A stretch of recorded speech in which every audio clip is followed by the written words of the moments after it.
दुनियाँमा जतिसुकै ल्यान्ड होस्, जतिसुकै क्यापिटल होस्, जतिसुकै टेक्नोलोजी होस्, ह्युमन बिङ भएन भने के हुन्छ? युजलेस हुन्छ होइन। Can you convert them to goods and services?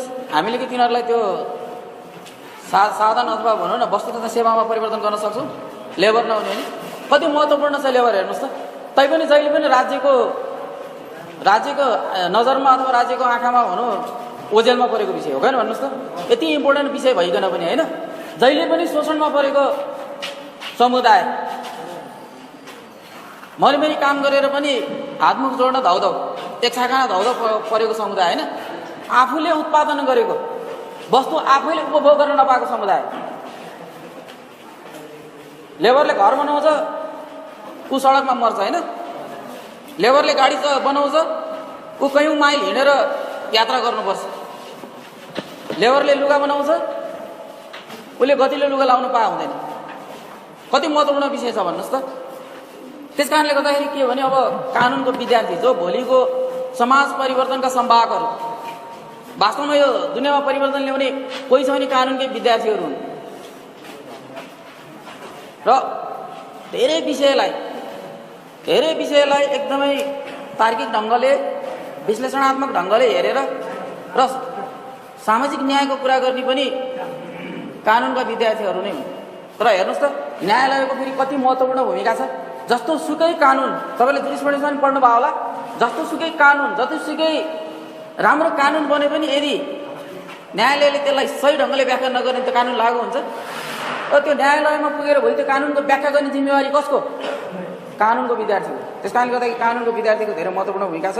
र कानुनका विद्यार्थीहरूले यो समाजमा विद्यमान धेरै मुद्दाहरू, धेरै इस्युजहरूको बारेमा जान्नु पनि जरुरी छ। त्यस्ता कानुनका विद्यार्थीहरूले मात्रै यो समाजमा परिवर्तन ल्याउन सक्छन्। अब लेबर लको अवधारणाको विकास चाहिँ अब धेरै अगाडिदेखि नै भएको हो, धेरै अगाडिदेखि। किनभने अब यहाँहरूलाई मैले भनिसकेँ, चाहे त्यो परापूर्व कालमा होस्, चाहे पछिल्लो समयमा, चाहे त्यो चाहिँ अब प्राचीन कालमा होस्, अथवा मध्ययुगमा होस्, अथवा आधुनिक युगमा होस्, अघि नै मैले भनिसकेँ, लेबर बिना जतिसुकै ल्यान्ड, नत्र त जस्तो भनौँ न अब त्यो अस्ट्रेलियाको त्यो नर्दर्न पार्टतिर यति धेरै ल्यान्ड छ हेर्नुहोस्। अब मान्छे गएर बस्नै चाहँदैन। जहाँ मान्छे गएर बसिरहेको छ, तपाईँले याद गर्नु भएको छ अब के अरे कतार, दुबई, त्यहाँ चाहिँ अब माटो नभए पनि बाल्लोमा पनि फलाइरहेका छन्, छैन? मान्छे भयो भने त कन्भर्ट गर्न सक्दो रहेछ नि। त्यस कारण लेबर भेरी इम्पोर्टेन्ट।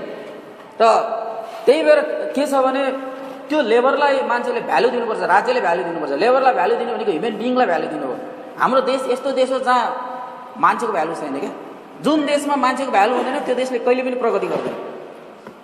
हेर्नुहोस् न, अमेरिकाको एउटा जनता कहीँ पुगेर उसलाई कुनै खतरा भयो भने उसले तत्काल आफ्नो सेना पठाएर हुन्छ कि अब एकदमै फाइटर प्लेन पठाएर हुन्छ कि रेस्क्यु गर्छ। हाम्रो यहीँ सडक अगाडि मऱ्यो भने पनि राज्यलाई मतलब हुँदैन होइन। खाना नपाएर मरोस्, भोकै मरोस्, औषधि नपाएर मरोस् होइन, एउटा सिटामल खाना नपाएर मान्छेहरू मरिरहेका छन्। त्यस कारणले गर्दाखेरि त्यो लेबरको रिलेसन ह्युमन बिङ, ह्युम्यानिटीसँग जोडेर आउँछ, पिससँग जोडेर आउँछ, शान्तिसित जोडेर आउँछ, सोसियल जस्टिससित जोडेर आउँछ। हेर्नुहोस् के भने संसारभरिका श्रमिकहरूको श्रम सम्बन्धी अधिकारलाई प्रमोट गर्ने, प्रत्याभूत गर्ने र विश्वका सम्पूर्ण राष्ट्रहरूलाई चाहिँ एक प्रकारको प्रेसर दिने भनेको आइएलओ, इन्टरनेसनल लेबर अर्गनाइजेसन, अन्तर्राष्ट्रिय श्रम सङ्गठन भनेर भन्छ। र विश्वका जति पनि श्रमिकहरूको अधिकारको संरक्षणको लागि यसले चाहिँ एउटा एडभोकेटको भूमिका निर्वाह गरिरहेको छ। र आइएलओको सुरुवात हेर्नुहोस्, आइएलओको सुरुवात पनि यो इन्डस्ट्रियलिस्टहरूबाट भएको छ फेरि। किनभने इन्डस्ट्रियलिस्टहरूले पनि के बुझ्नु जरुरी छ भने उनीहरू अघि नै मैले भनिसकेँ, उनीहरूसँग धन सम्पत्ति प्रशस्त होला, काम गर्ने मान्छे भएन के हुन्छ। हेर्नुहोस् आज हाम्रो देशको समस्या यहाँहरूले बुझ्नु भएको छ कि छैन। हाम्रो घरमा आजकल एउटा धारा बिग्रियो भने बनाउने प्लम्बर भेटाइँदैन। हामी आफूलाई त्यसको बारेमा नलेज हुँदैन। अब त घर घरमा हामी सबैले त्यो साधारण घरको लागि चाहिने इलेक्ट्रिसियन, त्यो प्लम्बिङको ट्रेनिङ आफैले लिनुपर्ने अवस्था आइसक्यो कि। नत्र त अब ठप्पै हुन्छ। हेर्नुहोस् पानी भएन भने के हुन्छ घरमा होइन, बत्ती भएन भने के हुन्छ, हामी एकछिन बस्न नसक्ने अवस्था आइसक्यो होइन। र हामी कहाँ त्यो खालको जनशक्ति, किनभने अलिकति स्किलफुल ह्युमन रिसोर्स वैदेशिक रोजगारमा गएको छ, अनि हामीलाई केही पनि आउँदैन। अनि हाम्रो लाइफ क्वालिटीको हुन्छ ल भन्नुहोस् त होइन। 3 दिनसम्म धारामा पानी आउँदाखेरि पनि बनाउन नसकेपछि अनि के हुन्छ हामी? हाम्रो अब स्वास्थ्य अवस्था कस्तो हुन्छ त्यसपछि? त्यो कुराहरू र उनीहरूलाई यहीँ काम गर्ने वातावरण कसले सिर्जना गर्ने? राज्यले सिर्जना गर्ने नि, तपाईँ हामी सबैले सिर्जना गर्ने नि। हामी पनि अलिकति बदमास त बदमासै छौँ। काम गर्ने मान्छे आएन भने पनि टेन्सन, आयो भने उसले 500 रुपियाँ छ भने होइन 200 रुपियाँमा गरे हुँदैन भनेर त्यो भन्ने होइन। उसको 500 रुपियाँ छ भने 500 रुपियाँ ज्याला दिनु पऱ्यो नि, होइन? उसले पनि अब भन्छ होइन त्यो होइन, त्यो के छ भने उसको त्यो उसको पारिश्रमिकले उसको लाइफलाई चाहिँ पुग्ने भने उसले त्यो भन्दै थियो होला। अब त्यो दुवैतिर समस्या छ नभए होइन। हामी सबैले त्यो कुरालाई चाहिँ निराकरण गर्ने कोसिस गर्नुपर्छ। र अन्तर्राष्ट्रिय श्रम सङ्गठनको सुरुवात गर्नुभन्दा अगाडि श्रमिकहरूको जीवन चाहिँ सजिलो पार्नुपर्छ।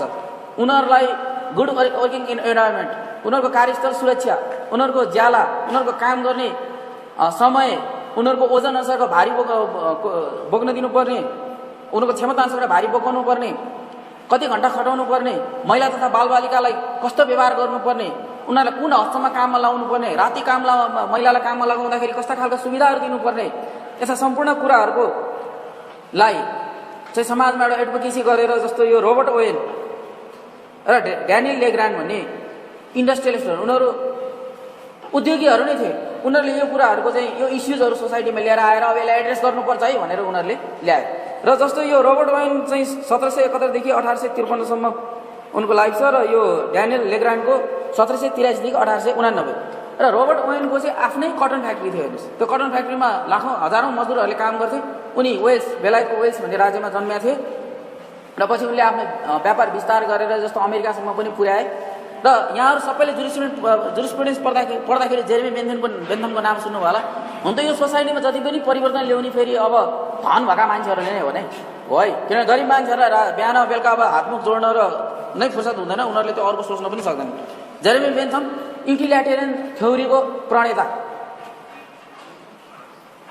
र पेन एन्ड प्लेजरको कुरा उल्लेख गरेका थिए। र जस्तो law is command there is sanction भन्ने खास जेरेमी बेन्थम पनि हुन्। अब पछि त्यो अस्ट्रेलिया अलिक बढी के अरे तरिकाले उनले चाहिँ अब त्यसलाई अब अस्टिनको नाम आउँछ ल इज, तर जेरेमी बेन्थमले पनि ल इज द कोर्सिभ फोर्स भनेर उनले भनेको थियो। पेन एन्ड प्लेजर, मान्छेले खुसी हुँदाखेरि रिवार्ड दियो भने उसले सही ढङ्गले त्यो लको पालना गर्छ, पनिसमेन्टले भन्दा पनि रिवार्डले नै लको पालना सजिलो हुन्छ भनेको थिए।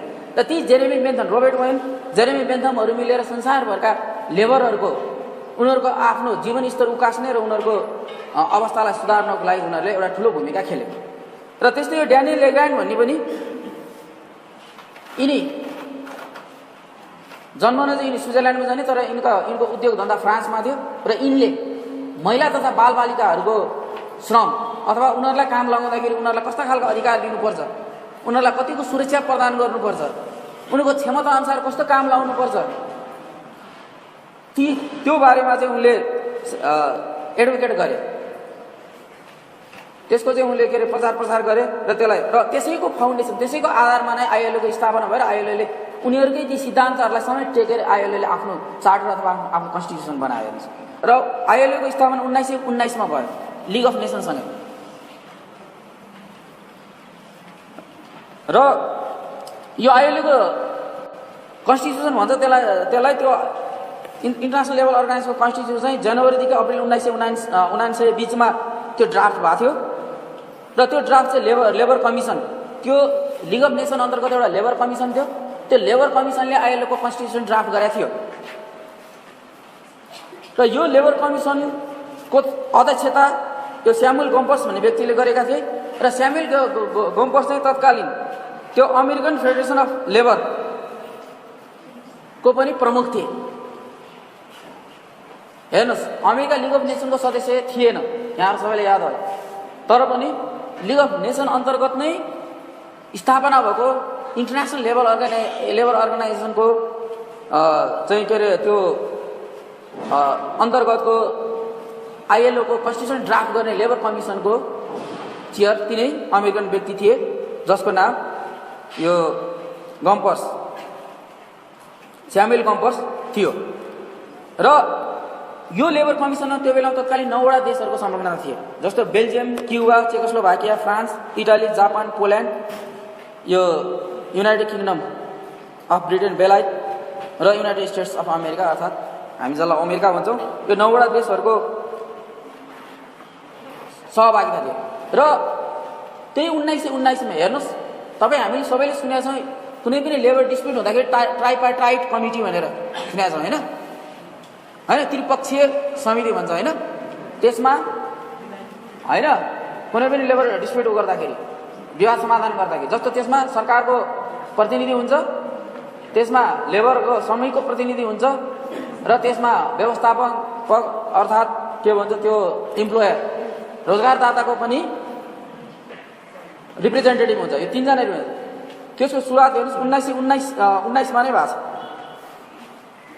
उनीहरूले यसरी अब लेबर डिस्प्युट सेटल गर्दाखेरि है, लेबर इस्युजलाई एड्रेस गर्दाखेरि यो जुन कमिटी बन्छ त्यसमा चाहिँ अब राज्यको पनि प्रतिनिधि चाहिन्छ, रोजगारदाताको पनि प्रतिनिधि चाहिन्छ र लेबरको पनि प्रतिनिधि चाहिन्छ भनेर 1919मा सुरुवात भएको कुरा हेर्नुहोस्। तर आजसम्म पनि हामी त्यसलाई सही ढङ्गले इम्प्लिमेन्ट गरिराखेका छौँ। ओके, त्यसपछि के हो भने अब यो अघि मैले भनिसकेँ, यो कन्स्टिट्युसन 1919मा बन्यो, तर यसको चाहिँ अब सुरुवात छलफल 1901देखि नै भएको थियो। र त्यो 1901देखि यसको लागि छलफल हुँदाखेरि त्यसलाई सहयोग गर्ने सिद्धान्त, त्यसलाई सहयोग गर्ने त्यो बेलाका असल अभ्यासहरू, बेस्ट प्र्याक्टिसेस भन्छ, त्यो तिनै 2जना महान इन्डस्ट्रियलिस्टहरू रबर्ट वेन र यो के अरे ड्यानियल लेग्रान्डहरूले जुन प्रतिपादन गरेका नीतिहरू, सिद्धान्तहरू सहायक सिद्ध भएको थियो त्यो बेलामा। र यो इन्टरनेसनल लेभल अर्गनाइजेसन स्थापना हुन पछाडिका ड्राइभिङ फोर्सहरू भनेको छ, त्यो ड्राइभिङ फोर्सहरूमा जस्तो security consideration, humanitarian consideration, political र इकोनोमिक कन्सिडरेसनको कुरा छ। हेर्नु, कुरा गर्दाखेरि कुनै एउटा देशले अर्को देशमा आक्रमण गरेर अनि त्यसपछि त्यो आर्मीले त्यो देशलाई बाह्य आक्रमणबाट बचाउनु मात्रै सेक्युरिटी कन्सर्न होइन। हेर्नु, सोसियल जस्टिसको पर्सपेक्टिभबाट हेर्नुभयो भने तपाईँको छिमेकी भोको छ भने पनि तपाईँ सदा असुरक्षित हुनुहुन्छ भन्ने एउटा यो संसारभरि मान्ने सिद्धान्त हो। तपाईँ सुखले बाँच्न सक्नुहुन्न, तपाईँ शान्तिले बाँच्न सक्नुहुन्न। जति पनि बेला तपाईँका चोरी हुनसक्छ, जति पनि बेला तपाईँका फिजिकल एट्याक हुनसक्छ। त्यस कारणले गर्दाखेरि सेक्युरिटी कन्सिडरेसनको कुरा गर्दाखेरि यदि मानिसहरूको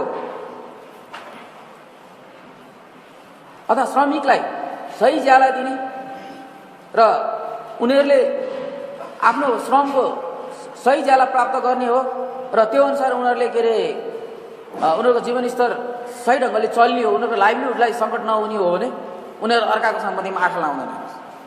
मलाई कहिलेकाहीँ के लाग्छ भने अब जस्तो मान्छेले चोर्यो भन्छ, कहिलेकाहीँ मोबाइल चाहिँ अब गाडीमा हिँड्दा एउटा झिकिसकेको हुन्छ नि होइन, पैसा झिक्दिया हुन्छ। अब रिस्तो उठ्छ मलाई, किन अर्काको सम्पत्ति त्यसरी चोरेर उपभोग गर्नु त राम्रो त होइन। तैपनि म कहिलेकाहीँ आफू पनि सोध्छु, मसँग मोबाइल नभए भए मैले के गर्थेँ होला, अथवा मसँग मोबाइल किन्न सक्ने क्षमता नभए भए मैले के गरेँ। रहर त सबै मान्छेको त्यही होइन, म नै त हो क्या भन्नुहोस् त। अथवा मसँग खान पनि पैसा नहुने भने ल ठिक छ, ल म त नखाउँला, मैले मेरो बच्चाको लागि खुवाउन पनि नहुने, मेरो बच्चा 3 दिनदेखि भोको छ भने मैले के गर्थेँ होला। राम्रो त होइन है, फेरि चोर्नु भने होइन, फेरि बुझ्नु नि, चोर्नु राम्रो कुरा होइन। तर त्यो अवस्था, त्यो एड्रेस कसले गर्ने? सबैले गर्ने हुन्छ। समाजमा किन गरिबी छ, किन अशिक्षा छ, किन चाहिँ के अरे असमृद्धि छ भन्नुहोस् त। त्यहाँ ग्याप छ क्या, सोसियल ग्याप, इन्जस्टिस छ त्यहाँ। के भने वितरण प्रणालीमा चाहिँ के अरे खराबी छ। हेर्नुहोस्, काहीँ थुप्रोमाथि थुप्रो हुन्छ, काहीँ केही हुँदैन। जहाँ थुप्रोमाथि थुप्रो छ त्यो अलिकति बाँड्दै त हुन्छ नि, धुर्मुस र सुन्तली जस्तो होइन। मलाई त आजकल यो संसारमा कोही भगवान् छ भने त्यही धुर्मुस र सुन्तली जस्तो लाग्छ। किन तिनीहरूकै चाहिँ तस्बिर अगाडि राखेर पूजा गरौँ जस्तो लाग्छ होइन। किनभने कसैले गर्न नसकेको काम हेर्नुहोस् त, कति ठुलो सोसियल जस्टिस प्रमोट गरेको छ हेर्नुहोस्। इमेजिन, छाना नभएको मान्छे, घर नभएको मान्छे, हेर्नुहोस् त, घर नहुँदाखेरि मान्छे कति ठुलो जुन आत्मा डिग्निफाइड लाइफ भनेर जुन हामीले ह्युमन राइट्समा पढ्छौँ नि, घर नहुँदाखेरि डिग्निफाइड लाइफ हुन्छ। यहाँ कतिजना भाडामा बसमा झाँद्नुहोस् त, घरबेटीले बिहान बेलुका के गर्छ होइन, हरेक दिन नहुने बानी हुन्छ। हाम्रो गाउँघरमा त प्रशस्त पानी छ नि, खोलामा गएर जति बेला डुबे नि हुन्छ हुँदैन। अनि बिहान उठेर नुहाउनलाई धारामा पानी आउँदैन, पानी लगाइदिनु भनेर कराउनु पर्छ हो भन्नुहोस् त। डराइ होइन, निकाल्दै लाग्यो भनेर। त्यस्तो अवस्थामा हेर्नुहोस् धुर्मुस सुन्दरीले घर बनाइदिनु भने साधारण कुरो हो। हेर्नुहोस् घाँस कपास आधारभूत आवश्यकता हुन्छ, त्यो आधारभूत आवश्यकता राज्यले एड्रेस गर्नुपर्ने कुरा उहाँहरूले एड्रेस गर्नु अनि उहाँहरूलाई भगवान् नमानी कसलाई मान्नु, त्यो सोसियल जस्टिस हेर्छ। त्यस कारणले गर्दाखेरि मान्छेलाई पुग्यो भने त्यो असमानुपातिक, अब कसैको यहाँ 4-5वटा घर छ, कसैको घर छैन, 5वटा घर हुने मान्छेको लुट्न जाने भने होइन है फेरि, किन उसको क्षमताले कमायो। तर त्यो कुरालाई राज्यले हेरेर ल ठिक छ तिम्रो 5वटा घर छ, 4वटा घर राज्यले हामी भाडामा लिन्छौँ, तिमीलाई के छ भने चलन चल्तीको त्यो उनीहरूले किनभने 10,000 भाडा लाग्ने घरलाई चाहिँ अब 20,000 25,000 लिनु भएन क्या, राज्यले लिएर राज्यले नै दिने, राज्यले उठाउने, जनतालाई दिए भइहाल्नु भएन, राज्यले त्यसरी म्यानेज गर्ने हो नि। तर त्यो गर्दैन होइन, गर्नुपर्ने त्यो हो। हेर्नुहोस् त्यसले गर्दाखेरि सुन्नुहोस् है, त्यो असमानुपातिक वितरणको कारणले गर्दाखेरि हो। त्यही भएर security consideration it's very important. अर्को ह्युमेनिटेरियन कन्सिडरेसन हेर्नुहोस्, मानवता मानवीयता। के मान्छेलाई काम लगाइ मार्न हुन्छ? मान्छेको के भने एउटा शरीरको पनि एउटा के हुन्छ भने त्यो सहन सक्ने क्षमता हुन्छ कि हुँदैन भन्नुहोस् त। शरीरलाई आरामै नदिकन चाहिँ के अरे काम लगायो, तपाईँ आफू काम गरे गर्नुहोस् त के हुन्छ? 3 दिन चाहिँ नसुतिकन नखाइकन काम गरे गर्नुहोस् त।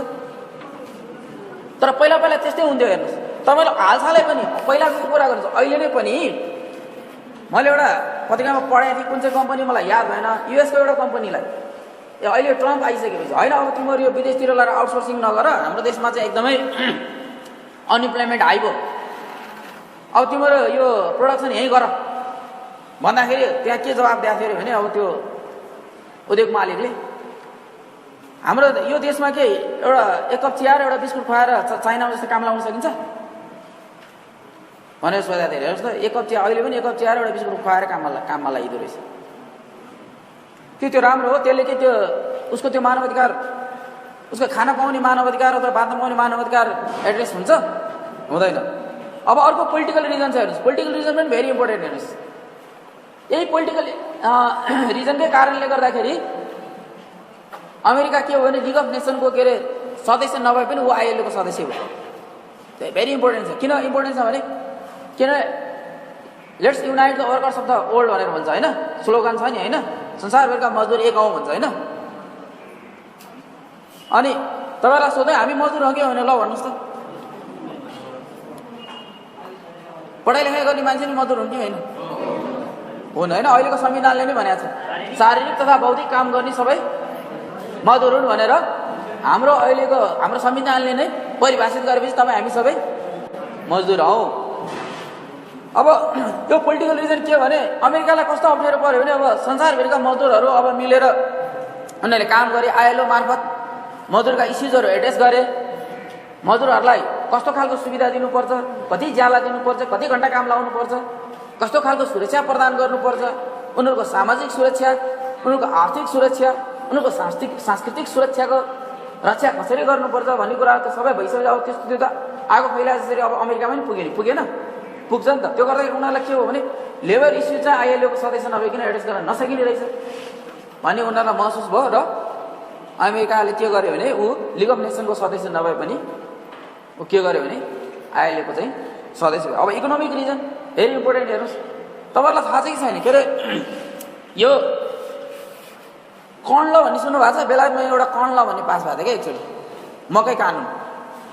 हामी कहाँ छ मकै खेती भन्ने किताब लेखेर जेल परे होइन, मकैको खेती। अमेरिकामा एउटा के अरे युकेमा बेलायतमा एउटा कर्न ल भन्ने पास भएको थियो क्या। र त्यो बेलामा चाहिँ तपाईँको यो के अरे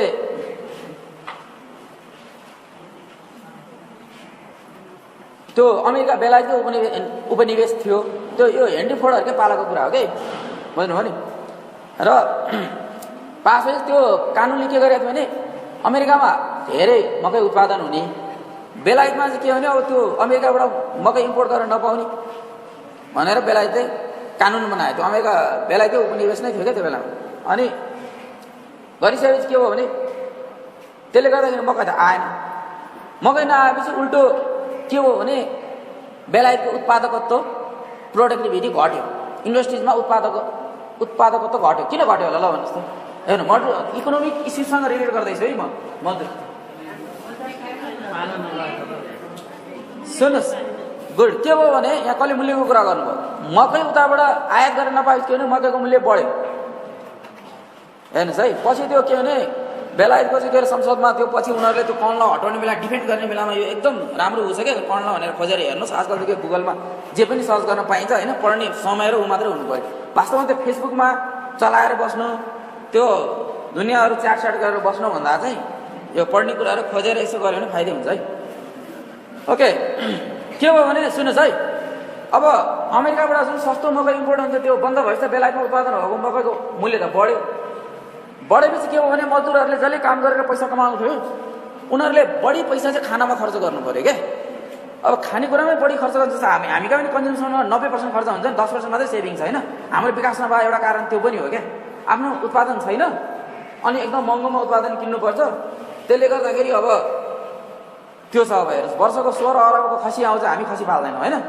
वास्तवमा त्यो दिनदिनै कुकुर डोराएर हिँड्नु एउटा खसी डोराएर हिँड्थ्यो भने हुन्थ्यो जस्तो लाग्छ क्या मलाई। खास कुकुरलाई भन्दा सजिलो छ खसी पाल्नलाई, कुकुरलाई स्याहार्न कम गाह्रो छ। खर्च गर्ने मान्छे छैन, त्यसले बरु हरेक घरमा एक एकवटा खसी डोराएर हिँडेदेखि त्यो पेट पनि भयो त्यो होइन। त्यो के भन्छ, घरपालुवा जनावर पनि भयो।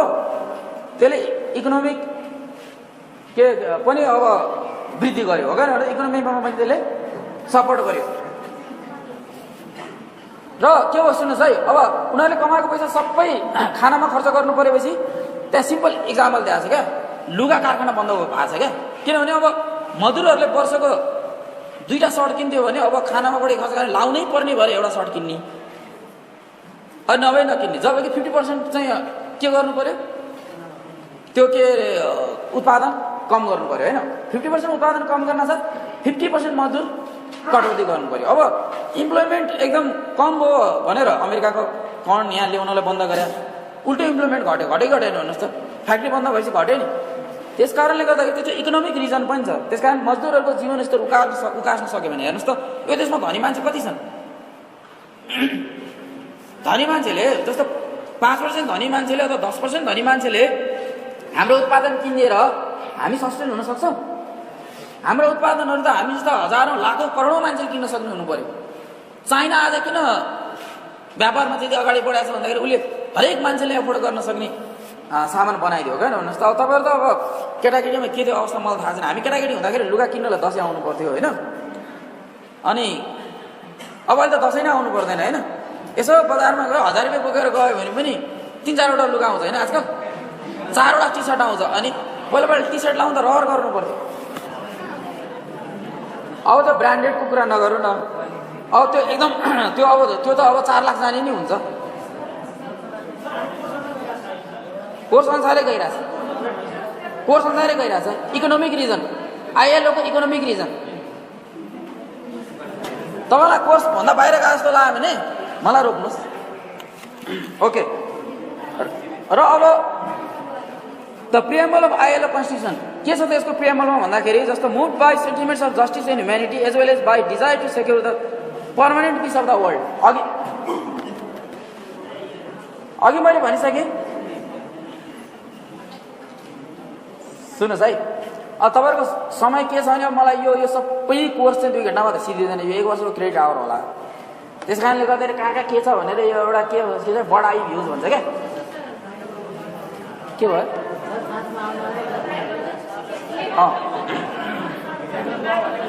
ओके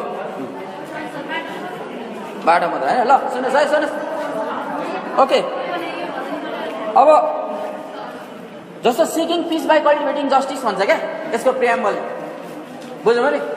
आर्थिक सामाजिक न्याय प्रमोट गरेर शान्ति स्थापना, किन लिग अफ नेसनको स्थापनाको उद्देश्य पनि शान्ति स्थापना नै थियो। र के छ भने सामाजिक न्याय प्रमोट गरेर शान्ति स्थापना गर्ने यसको उद्देश्य थियो। अब हेर्नुहोस्, यसको प्रिएम्बलले एउटा जस्टिस प्रमोट गर्ने कुरा गर्छ। अर्को कुरा मजदुरहरूको लाई चाहिँ के भने अभावबाट मुक्त गर्ने कुरा गर्छ, र उनीहरूलाई अभावबाट मुक्त गरेर उनीहरूलाई अन्याय, उनीहरूलाई हार्डसिप, उनीहरूको एकदमै अब अप्ठ्यारो जीवनबाट मुक्ति दिलाएर उनीहरूलाई चाहिँ एकदम सहज सरल र समृद्ध जीवन बाँच्ने एउटा अवसर दिनुपर्छ भन्ने कुरा यसले गर्छ। र त्यो दिनलाई के गर्नुपर्छ भन्दाखेरि अब यसले केही फन्डामेन्टल बेसिक फाउन्डेसनहरू लेट आउनु गरेर जस्तो regulation of the hours of work भन्छ क्या, काम गर्ने समय। हेर्नुहोस् त, मजदुरलाई अब 24 घन्टा काम लाग्यो भने के हुन्छ? मजदुरले त्यो गर्नै सक्दैन। त्यस कारणले गर्दाखेरि संसारभरि नै के छ, 8 घन्टा, दिनको 8 घन्टा र हप्ताको 8 जग्गा 48 घन्टा होइन, र एक दिन रेस्ट पनि दिनुपर्छ भन्छ होइन, एक दिन। अरे 7 दिन काम लगाएपछि एक दिन रेस्ट दिनुपर्छ भन्ने कुरा छ। अर्को जस्तो मजदुरहरूलाई रोग भोग शोकबाट बचाउनु पर्छ भन्छ, जस्तो वर्क प्लेसबाट हुने रोगबाट बचाउनु पर्छ भन्छ। जस्तो काम गर्ने ठाउँमा विभिन्न रोगहरू लाग्न सक्छ, अत्याधिक धुलो उड्ने रहेछ भने फोक्सो सम्बन्धी रोग हुनसक्छ। अब एकदम फोहोर, अब जस्तो कारखानामा चाहिँ अब फोहोर प्रोसेस गर्ने कारखानामा प्रशोधन गर्ने कारखानामा रहेछ भने उसलाई विभिन्न ब्याक्टेरिया भाइरसबाट लाग्ने रोगहरू पनि लाग्न सक्छ, दीर्घ रोगहरू लाग्न सक्छ। एकदम बसेर दिनभरि पल्टी कसेर चाहिँ त्यो हातले मात्र चलाउनु पर्ने ठाउँमा उसलाई सुगर डायबिटिज जे पनि हुन सक्दैन। अर्को कुरा, उसलाई सही न्युट्रिसन प्राप्त भएन भने मालन्युट्रिसन हुनसक्छ। त्यस्ता रोगहरूबाट उसलाई बचाउनुपर्छ भन्ने कुराहरू र वर्क प्लेस सेफ्टीको कुराहरू र जस्तो भनौँ न अब महिला कामदारहरूमाथि हुने सेक्सुअल ह्यारेसमेन्टहरूदेखि लिएर अन्य खालका एक्सप्लोइटेसनहरू, बालबालिकाहरूमाथि हुने एक्सप्लोइटेसन। किनभने बालबालिकाहरूमाथि एक्सप्लोइटेसन किन हुन्छ भन्दाखेरि उनीहरूले आफ्नो अधिकारको कुराहरू गर्न सक्दैन। मलाई यो चाहियो भन्न सक्छ, बालबालिकाले हप्काको भरमा काम गर्छ, चक्लेट दिएको भरमा काम गर्छ, फकाको भरमा होइन, फुरुक्क पारेर ल बच्चालाई अलिकति फुरुक्क पारिदिनु भनौँ।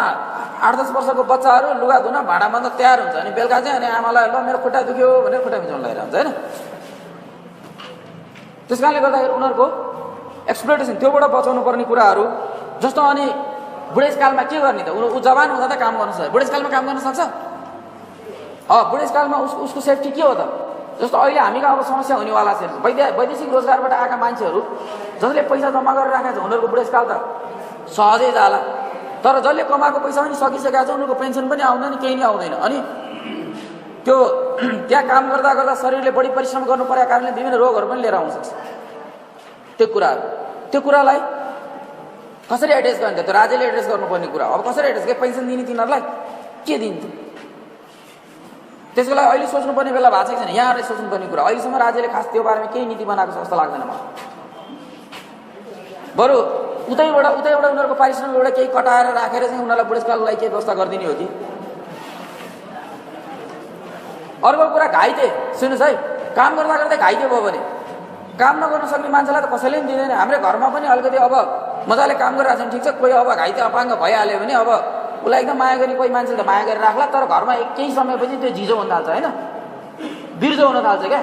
यो बरु मर्दै भए पनि हुन्थ्यो, यस्तो दुःख हुँदैन थियो। कमारलाई यसैले खुवाउनु पर्ने, यसकै हेरविचार गरेर बस्नुपर्ने। त्यो घाइतेलाई के गर्ने? कार्यस्थलमा घाइते भयो मान्छे, काम गर्नै नसक्नु भयो, जीवनभरको लागि अपाङ्ग भयो। त्यो कुराहरू आयोले यस्तो बारेमा पनि तिमीले विचार गर, सोच, त्यो सम्बन्धमा व्यवस्था गर भन्छ क्या। अर्को,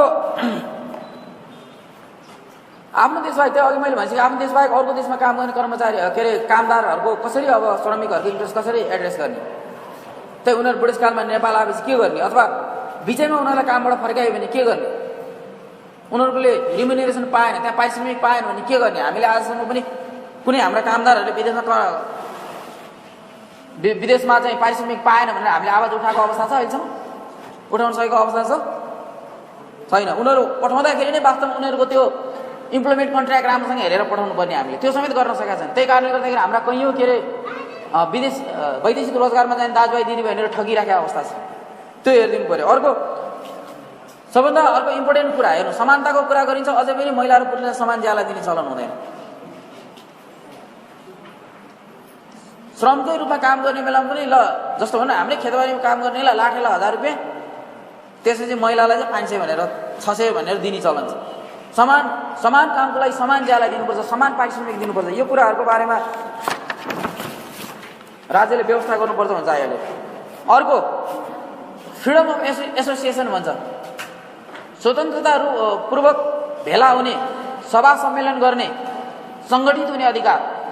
त्यसलाई एड्रेस गर भन्छ। तर उद्योगीहरूले के गर्छन्, सकेसम्म यी कामदार कर्मचारीहरू सङ्गठित नभए हुन्थ्यो, यिनीहरूले सामूहिक रूपमा आफ्ना मागहरू राख्न नसके हुन्थ्यो, फुटाइदिने होइन एक्लै अर्कालाई। त्यही भएर आजकल हाम्रा अब सङ्घ सङ्गठनहरूमा 4वटा 5वटा 8वटा 10वटा युनियनहरू छन्, हो क्या भन्नु त?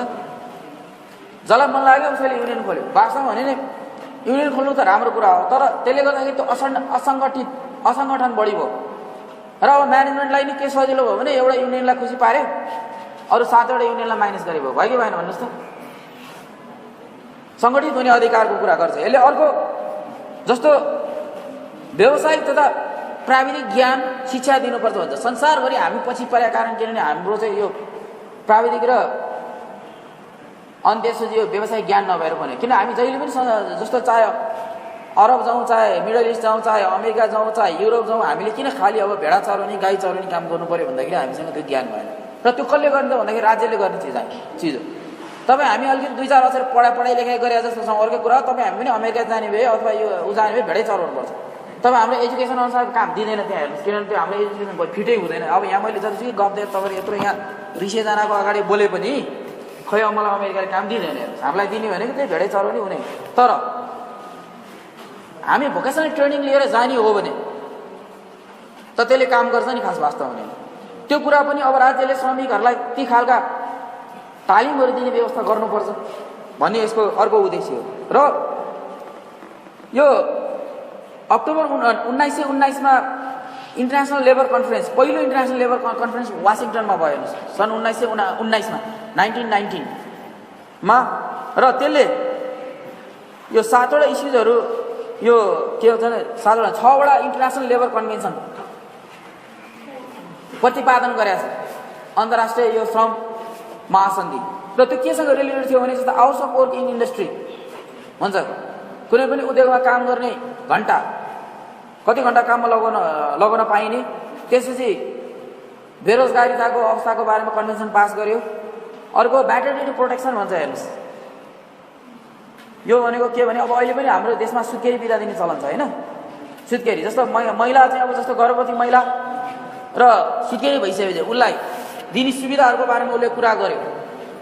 लेबर त सही ढङ्गले अब महिलाले स्वस्थ बच्चा जन्म दिनु भनेको त्यो भविष्यमा असल राम्रो लेबर भन्छ, हो क्या भन्नुहोस् त?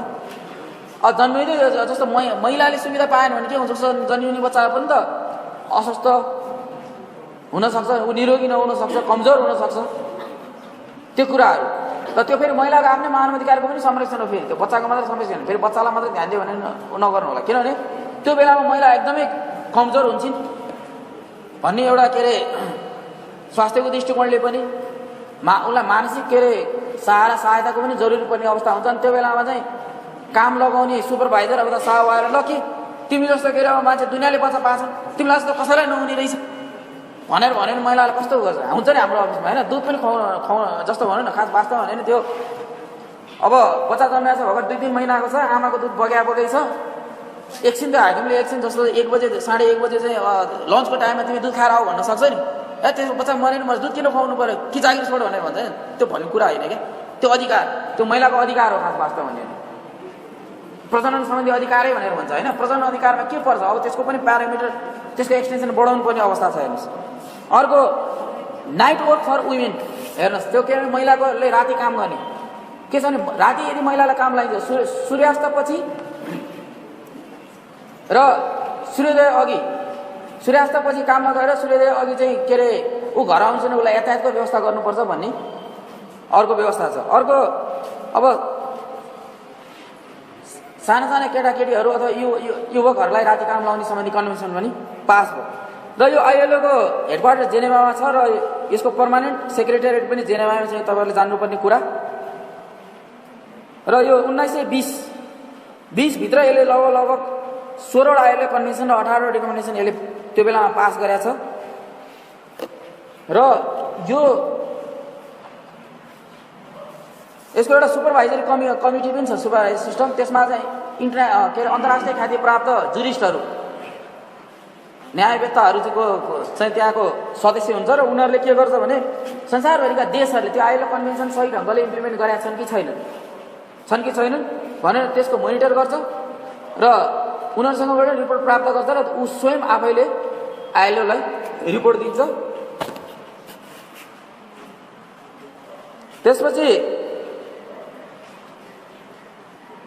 अर्को इम्पोर्टेन्ट कन्भेन्सन भनेको यो फिलाडेल्फिया कन्भेन्सन भन्छ। यो दोस्रो विश्वयुद्ध पछि लगभग दोस्रो विश्वयुद्धकै बेलामा त्यो कन्भेन्सन आयो, त्यो फिलाडेल्फिया कन्फरेन्स भयो र त्यो कन्फरेन्समा आइएलओको एकदम इम्पोर्टेन्ट के अरे कन्भेन्सन, यो कन्भेन्सन नम्बर 87 भनेर भन्छ 87, जसले चाहिँ freedom of association and right to organise भनेर भन्छ। यो कन्भेन्सन पास भयो, तर दुःखको कुरा नेपालले अहिलेसम्म यो कन्भेन्सन रेटिफाई गरेको छैन। हेर्नुहोस्, freedom of association and right to organise. र अब यहाँ केही इम्पोर्टेन्ट यो आइएलओ कन्भेन्सनहरूको बारेमा तपाईँहरूलाई भन्छु, त्यसपछि म नेपालको सन्दर्भमा प्रवेश गर्छु है। तपाईँहरू किन आइएलओ अब यस्तो केही इम्पोर्टेन्ट यो कन्भेन्सन 1921 मा यो आइएलओ कन्भेन्सन नम्बर 14 आयो, जसले चाहिँ विकली रेस्ट भन्छ, 7 दिन काम लागिसकेपछि 1 दिन छुट्टी दिनुपर्छ भन्ने कन्भेन्सन आयो। र यो कन्भेन्सन नेपालले डिसेम्बर 10 1986 मा डिसेम्बर 10 1986 मा रेटिफाई गर्यो। त्यस्तै अर्को आइएलओ कन्भेन्सन 29 भन्छ, यसले बदुवा मजदुर राख्नुहुन्न भन्ने कुरा गर्यो र नेपालमा पनि अहिले बदुवा मजदुर राखेमा 5 लाखसम्म जरिवाना र 2 वर्षसम्म कैद, 5 लाखसम्म जरिवाना वा 2 वर्ष कैद वा दुवै सजाय हुन सक्छ भन्ने व्यवस्था छ। त्यसकारण कसैले पनि अब बदुवा मजदुर राख्नु हुँदैन। बदुवा मजदुर बन्डेड लेबर जस्तो घरमा चाहिँ के भने उसलाई अब ल हामीका बाहेक अन्त कहीँ पनि काम गर्न जान पाउँदैनस्, यो घर छोड्न पाउँदैनस्, अथवा तैँले यदि ऋण खाएको थियो ऋण नतिरुन्जेलसम्म तैँले गर्नु, अथवा तेरो बाउले यदि पैसा लगाएको छ तैँले यहाँ अब काम गर्नुपर्छ, त्यसलाई बदुवा मजदुर भन्छ। किन उसको त्यो त हटिसकेको छ अब, किनभने कानुन त हटिसकेको छ। कोही मान्छेहरू आफै पनि अब म तेरो घर काम गरिदिन्छु भनेर गएर बसिरहेको छ भन्ने कुराहरू छ होइन। त्यो बिस्तारै किन उनीहरूको आर्थिक सामाजिक अवस्थालाई सुधार गर्दै गएर चाहिँ त्यो कुरा चाहिँ हट्दै जान्छ। अर्को 1948 मा कन्भेन्सन नम्बर 87, यो कन्भेन्सन चाहिँ फ्रिडम अफ एसोसिएसन के हुन्छ भने सङ्गठन गर्ने र सङ्गठित हुने अधिकार भनेर भन्छ क्या त्यो। तर नेपालले अहिलेसम्म पनि हेर्नुहोस् राइट, जबकि संविधानमा समेत अब हाम्रो संविधानमै लेखा छ, लेख्न हाम्रो संविधानमै लेखिसकेपछि त्यो आइएलओ कन्भेन्सन रेटिफाई गर्नु नगर्नुसँग मतलब त छैन। किन संसारमा कति देशहरू यस्ता छन् कि त्यसले इन्टरनेसनल कन्भेन्सनहरू रेटिफाई गर्दैनन्, तर उनीहरूले आफ्नो सिस्टम त्योभन्दा राम्रो बनाउँछ। त्यसैले हाम्रो संविधानमै भएको कारणले गर्दाखेरि यो नगरे केही छैन, तर नेपालले त्यतिकै अरू सबै गरेको छ र नेपालले आफ्नो संविधानले व्यवस्था गरेको छ, त्यो रेटिफाई गर्दा फरक चाहिँ पर्दैन थियो। अर्को 1949 मा आएर आइएलओ कन्भेन्सन नम्बर 98, यो पनि राइट टु अर्गनाइज, सङ्गठित हुने अधिकार र कलेक्टिभ बार्गेनिङ, सामूहिक सौदाबाजी सम्बन्धी के अरे स्वतन्त्रताको कुरा गरेको छ। यो नेपालले 11 नोभेम्बर 1996 मा रेटिफाई गरेको छ। र अर्को 1976 यो चाहिँ आइएलओ कन्भेन्सन 100 एकदम इम्पोर्टेन्ट, इक्वल रिम्युनरेसन भन्छ, समान ज्याला, महिला र पुरुषलाई समान ज्याला बेसिकल्ली, अथवा समान कामको लागि समान ज्याला। नत्र यहाँ के हुन्छ भने कहिलेकाहीँ समान कामको लागि पनि आफूलाई मन परेको मान्छेलाई 2 पैसाले बढाएर दिने, आफूलाई मन नगरेको मान्छे नभएर अब काम त्यही हो, अब काम कहीँ पनि छैन, अब गर्छ भने गर, यतिमा नभए नगर, त्यो होइन। एउटा आफ्नो एउटा चाहिँ अर्गनाइजेसन पोलिसीमा यो कामको लागि यति ज्याला भने त्यो ज्याला दिनै पर्छ। त्यो 1976 मा आएको आइएलओ कन्भेन्सन 100 नम्बर 100 भन्छ। र यो नेपालले 10 जुन 1976 मा नै रेटिफाई गरे हो। तर 10 जुन 1976 मा नै यो रेटिफाई गरे पनि मलाई एउटा कुरा के अनुभव छ भने यो 2044-45 सालतिर टिचिङ हस्पिटलमा काम गर्ने मानिसहरूको चाहिँ त्यो टिचिङ हस्पिटल भर्खर निर्माण भइरहेको थियो। निर्माण त 39 सालतिरै सुरु सम्पन्न भएको थियो, पछि अरू पनि गर्दाखेरि त्यहाँ महिला र पुरुषलाई फरक ज्याला थियो। हेर्नुहोस्, अहिले पनि त्यो हामीले काम गर्ने ठाउँमा गएर हेऱ्यौँ भने महिला र पुरुषलाई फरक ज्याला देखिन सक्छौँ। अर्को यो आइएलओ कन्भेन्सन नम्बर 111 111 भन्छ, यो चाहिँ अब कार्यस्थल र रोजगारीमा डिस्क्रिमिनेसन गर्नुहुन्न अथवा विभेद गर्नुहुन्न भन्ने सम्बन्धी कन्भेन्सन हो। त्यो जस्तो जातको आधारमा, लिङ्गको आधारमा, धर्मको आधारमा, सामाजिक हैसियतको आधारमा डिस्क्रिमिनेसन गर्नुहुन्न भन्ने कुरा हो यो। र यो चाहिँ 1900 नेपालले यो सेप्टेम्बर 1974 मा यसलाई रेटिफाई गर्यो। अर्को आइएलओ कन्भेन्सन 105, यो एबोलिसन अफ फोर्स लेबर, अघि पनि अब भएको छ, अब बदुवा मजदुर चाहिँ निराकरणै गर्ने, अघि राख्नुहुन्न भनेको थियो, अब चाहिँ निर्मूलै गर्नुपर्छ भने यदि काहीँ छ भने। जस्तो एक्जिस्टिङ कन्डिसनमा राख्नुहुन्न भन्ने एउटा कुरा, तर परापूर्वकालदेखि आएकोलाई चाहिँ मान्यता दिनुपर्छ भन्ने हुन्छ नि, हाम्रो त्यो कानुनमा त्यसरी लेखिन्छ होइन। अब त्यसले पनि मान्यता पाउनुहुन्न भन्ने कुरा हो यो।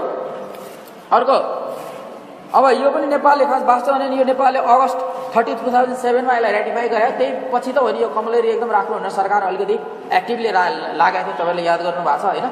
अनि जस्तो कमलरीको फ्यामिलीहरूलाई जग्गै दिने कुराहरूदेखि लिएर होइन सरकारले त्यो व्यवस्था गरेको थियो। अर्को जस्तो अब यो काम गर्ने मिनिमम वेज, अर्को आइएलओ कन्भेन्सन 131 यो 1970मा आयो र नेपालले 1974मा नै यसलाई पारित गर्यो। र अब अहिले पनि नेपालमा जस्तो मिनिमम वेज फिक्सेसन कमिटीले मिनिमम वेज फिक्स गर्छ। यो श्रम ऐन 2048 यसमा चाहिँ अब यति नै समयमा मिनिमम वेज फिक्स गर्नुपर्छ भन्ने छैन, मिनिमम वेज फिक्स गर्नुपर्छ भन्ने मात्रै छ। अब अहिले नयाँ आएको छ हेर्नु श्रम ऐन यो 2072 तर पास भइसकेको छैन, संसदबाट पास भइसकेको छैन, यो छलफलकै क्रममा छ। यसमा चाहिँ अब हरेक 2-2 वर्षमा मिनिमम के अरे यो आधारभूत पारिश्रमिक चाहिँ के अरे न्यूनतम वेज फिक्स गर्नुपर्छ भन्छ, ऊ अनुसार महँगी अनुसार आधारभूत पारिश्रमिक अब बढाउनु पर्ने अवस्था आइसकेको छ क्या। अब पहिला आन्दोलन गर्नु पर्थ्यो, अब आन्दोलन गर्नु ऐनले नै त्यो कुरा गरिदियो। अर्को यो आइएलओ कन्भेन्सन 138 मिनिमम एज यो 1973 मा आयो र 30 मे 1997 मा नेपालले रेटिफाई गर्यो। अब मिनिमम एजको कुरा गर्दाखेरि नेपालमा काम गर्ने मिनिमम एजको कुरा गर्दाखेरि एउटा श्रम ऐनले गाइड गर्छ, गभर्न गर्छ। अर्को जस्तो बालबालिका सम्बन्धी ऐनले पनि गभर्न गर्छ। र बालबालिका सम्बन्धी ऐनले के भन्छ भने 18 वर्षभन्दा मुनिकोलाई नाबालिग भनेर उसले परिभाषित गर्छ। र काम गरेर काम लाउन पाउने मिनिमम एज 14 वर्ष भन्छ। 14 वर्षभन्दा माथिको बालबालिकालाई काम लाउन पाइन्छ, तर उसलाई चाहिँ त्यो बालबालिकालाई जस्तो अरूलाई 5 घण्टा लगातार काम लाउन पाइन्छ भने उसलाई 3 घण्टा लगातार काम लाउन पाइन्छ। अरूलाई दिनमा 8 घण्टा काम लाउनु पर्दैन, उसलाई दिनमा 6 घण्टा काम लाउने त्यस्ता व्यवस्थाहरू। र अब नि यहाँ पछि अहिले म तपाईँहरूलाई के अरे भनौँ न यहाँ कति भारी समेत अब कति वर्षको एज अनुसार कतिले बोक्नुपर्छ भन्ने कुराहरू समेत छ क्या यहाँ। जस्तो यो तर यो नयाँ ऐनमा यो पास भइसकेको छैन यो 2072। अब तपाईँले जस्तो बालिग पुरुषले 55 केजीसम्म भारी बोकाउनु पर्छ होला भन्छ, त्योभन्दा बढी बोकाउनु हुँदैन भन्छ। पहिला 100 केजीको समेत बोरा बोकेर हिँड्दा हुँदैन मान्छेहरू। अर्को बालिग महिलालाई 45 केजीसम्म भन्छ, नाबालिग पुरुषलाई 16 देखि 18 वर्षकोलाई 25 केजी र नाबालिग महिला 16 देखि 18 वर्षकोलाई 20 केजी भन्दा भारी बोकाउनु हुन्न भन्छ क्या। यो व्यवस्था तर यो पुरानो ऐनमा, पुरानो भने अहिले एक्जिस्टिङ ऐनमा छैन, तर यो 2072 श्रम ऐन प्रस्तावित श्रम ऐन 2072 मा छ। यो पास भएपछि सायद यो लागू होला। अब त्यो फेरि अब त्यो लागू गर्नको लागि के गर्नु पर्यो भने सम्बन्धित उद्योग धन्दामा निरीक्षणमा जानु पर्यो क्या। उसले कति भारी बोकाएको छ भन्ने कुरा त माथि निरीक्षणमा नगइकन थाहा हुँदैन। हुन त अहिले धेरै चेन्ज भएको छ हेर्नुहोस्। पहिला त 100 किलोको बोरामा हुन्थ्यो भने अहिले त होइन 25 किलो 20 किलोको बोरामा समेत अब त्यो होइन चामलहरू त्यो आउने कुराहरू भएको छ। अब त्यस्तो खालको अब दाल चामल उद्योगमा काम गर्नेहरूले त्यो बोरा अनुसार त अब उनीहरूले कमै बोक्दो रहेछ भन्ने कुरा त्यहाँबाट पनि थाहा हुन्छ। अर्को अब यस्तो ट्राइपार्टाइट कन्सल्टेन्ट भन्छ, यो आइएलओ कन्भेन्सन नम्बर 144 यो 1976 मा आयो र नेपालले 21 मार्च 1995 मा यसलाई रेटिफाई गर्यो। अर्को ILO convention 169 indigenous and tribal peoples convention भन्छ, यो नेपालले 2007 सेप्टेम्बर 14 मा यसलाई रेटिफाई गर्यो। अब हेर्नुहोस् यो indigenous and tribal people convention भने चाहिँ अब जस्तो श्रम अब यो के भन्छ आदिवासीहरूको चाहिँ के अरे आफ्नो सिप श्रमको पनि अब संरक्षण गर्नुपर्छ भन्नेसँग रिलेटेड कन्भेन्सन हो क्या यो। अनि उनीहरूको त्यो जस्तो उनीहरूको लाइभलीहुड त्यसले यदि लाइभलीहुड हुन्छ उनीहरूको जीविकोपार्जन हुन्छ भने ठिक छ, जीविकोपार्जन छ भने त्यसलाई चाहिँ समय सापेक्ष परिवर्तन गर्दै लान पनि अब राज्यले सक्नुपर्छ। अर्थात् उनीहरूलाई टेक्निकल इन्ह्यान्स एउटा जुत्ता बनाउने मान्छेलाई अब जहिले नै हातले बनाउँदै उसले एउटा जुत्ता दिनभरिमा बनाउँछ र उसले 500 रुपियाँ पाउँछ भने उसलाई आफ्नो परिवार धान्न पनि गाह्रो हुन्छ। तर अब उसलाई बिस्तारै टेक्नोलोजीमा ट्रान्सफर गर्ने हो त्यो कुराहरू। अर्को जस्तो यो ILO convention worst forms of child labour निकृष्ट प्रकृतिको अब यो बाल श्रम त्यो उन्मूलन गर्ने सम्बन्धी महासन्धि हो। यो 2002 मा आयो, नेपालले 3 जनवरी 2002 मा यसलाई रेटिफाई गर्यो। यी त भए आइएलओ कन्भेन्सन सम्बन्धी एउटा ब्रिफ ओभरभ्यू। अब नेपालको कानुनतिर लागौँ। अब नेपालको कानुन गर्दाखेरि श्रम सम्बन्धी नेपालको संवैधानिक व्यवस्था के छ तर कोर्स यसो हेर्नु भने लगभग कोर्सलाई टचै गरे जस्तो लाग्छ है मलाई। अब श्रम सम्बन्धी संवैधानिक व्यवस्था के छ भन्दाखेरि जस्तो हाम्रो पहिला संविधानको प्रस्तावनामा हेर्नुहोस्, जनताको सार्वभौम अधिकार, स्वायत्तता र सुशासनको अधिकारको कुरा गर्छ। हेर्नुहोस्, सार्वभौम अधिकार हामी कुन बेला सार्वभौम हुन्छ भन्दाखेरि जब हामीले आफ्नो हक अधिकार सही ढङ्गले प्रयोग गर्न सक्छौँ, अर्थात् हामी आफ्नो लागि कानुन आफै बनाउन सक्छौँ। हामीले आफ्नो कानुन कसरी बनाइरहेका छौँ? हामीले आवधिक निर्वाचनबाट के गर्छौँ? हामी हाम्रा प्रतिनिधिहरू हामीले इलेक्सन गरेर निर्वाचन गरेर हामीले संसदमा पठाउँछौँ र उहाँहरूले कानुन बनाउनु भनेको हामीले आफैले बनाउनु सर हो। किनभने एउटा मान्यता के छ भने हामीले भोट हालेर जिताएर पठाएपछि उहाँहरूले हाम्रो विचार हाम्रो भावनालाई रिप्रेजेन्ट गर्नुहुन्छ, रिफ्लेक्ट गर्नुहुन्छ। त्यो सार्वभौम अधिकार हेर्नुहोस्। अर्को स्वायत्तता, हामीमाथि कसैको नियन्त्रण नहोस्, कानुन बाहेक। कसैले हामीलाई जबरजस्ती घरमा लगेर अब काम लगाउन सक्छ? We have right to choice. र अर्को सुशासनको अधिकार हेर्नुहोस् त, अब अहिले त सुशासन पुगेन भनेर हुँदा अब के भन्छ, केन्द्रीय सरकार, प्रादेशिक सरकार हो क्या? हेर्नुहोस् त, स्थानीय सरकार होइन। अब स्थानीय अब अहिले कति धेरै अधिकार दिएको छ हेर्नुहोस् त। अब हाम्रो स्थानीय निकाय भनेको तपाईँको केन्द्र र हाम्रो स्थानीय उसबीच एउटा लिङ्क मात्रै नभएर अधिकार प्रयोग गर्ने एउटा निकायको रूपमा विकास भएको छ यो कुरा। अब अर्को जस्तो आर्थिक समानता, समृद्धि र सामाजिक न्याय सुनिश्चित गर्नको लागि संविधान आएको छ। अब आर्थिक समानता, समृद्धि र सामाजिक न्याय त्यो बेलामा सुनिश्चित हुन्छ जब आयको समानुपातिक वितरण हुन्छ। आयको समानुपातिक वितरण त्यो बेला हुन्छ जब सबैलाई समान रूपमा रोजगारीको सिर्जना हुन्छ। हेर्नुहोस्, आयको समानुपातिक वितरणको अर्थ यो होइन कि एउटाले कमाएको पैसा खोसेर अर्कालाई दिनु त होइन नि। सरकारले टन्न जस्तो भनौँ न कमाउने मान्छेहरूलाई 80% ट्याक्स लगाएर अनि बाँकी चाहिँ काम नगर्ने मान्छेलाई कुरकुर फाड्दियो भने के हुन्छ? त्यो सामाजिक न्याय भयो? भएन नि त। त्यस कारण त्यो आयको समानुपातिक भयो भने रोजगारीको सिर्जना, जब रोजगारीको कुरा आउँछ त्यो श्रमसँग डाइरेक्ट लिङ्क भएर आउँछ। हेर्नुहोस्, र त्यहाँ श्रम कानुन लागू हुन्छ। हुन चाहिँ अब हाम्रो अहिलेसम्मको व्यवस्था अनुसार कुनै पनि 10 वर्षभन्दा बढी कामदार अथवा कर्मचारीहरू संलग्न गरेर खोलेको उद्योग तथा धन्दामा मात्र श्रम कानुन लागू हुन्छ भनेर भनेको छ। तर के छ भने यो श्रम कानुन भनेको अब अहिले संविधानले शारीरिक तथा बौद्धिक काम गर्ने सबैमा चाहिँ अब के अरे यसलाई चाहिँ श्रमिक भनिसकेपछि अब सबै ठाउँमा लागू हुनुपर्छ र भइ पनि राखेको छ। किनभने त्यसैको फलस्वरूप हेर्नुहोस् है, त्यसैको फलस्वरूप यो निजामती अब कर्मचारीमा छ, कर्मचारी युनियन छ हो क्या? भन्नुहोस् त, त्यो संविधानले दिएको अधिकारको प्रयोग हो क्या? प्रयोग हुन्छ। अब यो यस्ता खालको युनियनहरू खोलेर देश बिग्रियो। साल ट्रेडिङ अब सबै अबलाई चाहिँ अब साल ट्रेडिङ कर्पोरेसन र के अरे अब ऊ बनाउने भए, नेसनल ट्रेडिङ बनाउने भए भन्ने पनि चाहिँ छ होइन। तर के छ भने त्यो इम्पोर्टेन्ट छ। हेर्नुहोस् होला अब अलिकति अति नै गरे होला आफ्नो ठाउँमा छ, तर सामूहिक आवाज अथवा सामूहिक के अरे भोइस जुन रूपमा सुनिन्छ त्यो एकल भोइस सुनिँदैन, सुनिने गाह्रै हुन्छ। त्यस कारणले गर्दाखेरि युनियन चाहिन्छ, तर युनियन पनि आचरणमा चाहिँ बस्नुपर्छ। मन लाग्ने हजुर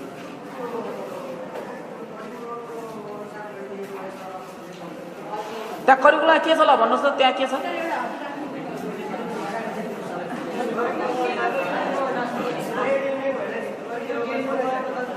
ठिक छ, खै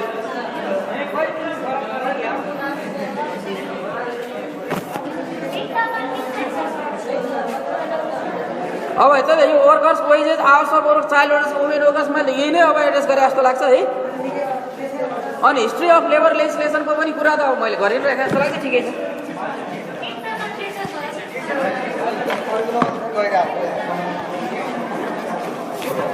छ, ठिकै छ, यो पनि म राख्छु, तपाईँ भने ठिकै हो। अब सुन ल, ठिकै छ, सुन्नुहोस् है,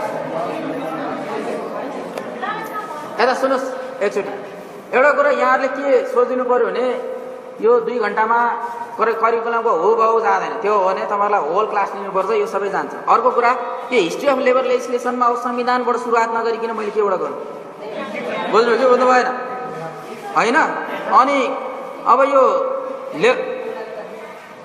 अब यस्तै हुन्छ, किनभने अब यो धेरै अब स्टुडेन्ट्सहरूको क्लासमा अब तपाईँले के भने के एक्सपेक्टेसन नगर्नुहोस् भने मेरो क्लास पढेर पास हुन्छ भने एक्सपेक्टेसन नगर्नु। त्यो अलिकति बढी तपाईँहरू डिरेल भएको कारण त्यो तपाईँहरू के सोच्नुहोस् भने एटलिस्ट लेबर जुरिस्प्रुडेन्सको बारेमा यस्तो, लेबर जुरिस्प्रुडेन्सको बारेमा हामीलाई एउटा नयाँ मान्छे आएको छ, त्यो नयाँ मान्छेबाट हामीलाई अलिकति के भने पढ्ने आइडिया हुन्छ अनि हामी आफै गर्छ भने त्यो सोच्नुहोस्। अब तपाईँले आज त्यो एक्सपेक्टेसन मिट भएन भने के हुन्छ भने छ नि, ठ्याक्कै त्यो इन्डस्ट्रियलिस्ट र लेबर बिचको टसल त्यो कहिले मेल नहुने, नभएपछि इन्डस्ट्री बन्द हुन्छ। हेर्नुहोस् तपाईँलाई थाहा छ कि छैन, सूर्य नेपालको गार्मेन्ट इन्डस्ट्री बन्द भयो विराटनगरमा, अल्टिमेटली घाटा कसलाई पऱ्यो तपाईँलाई थाहा छ?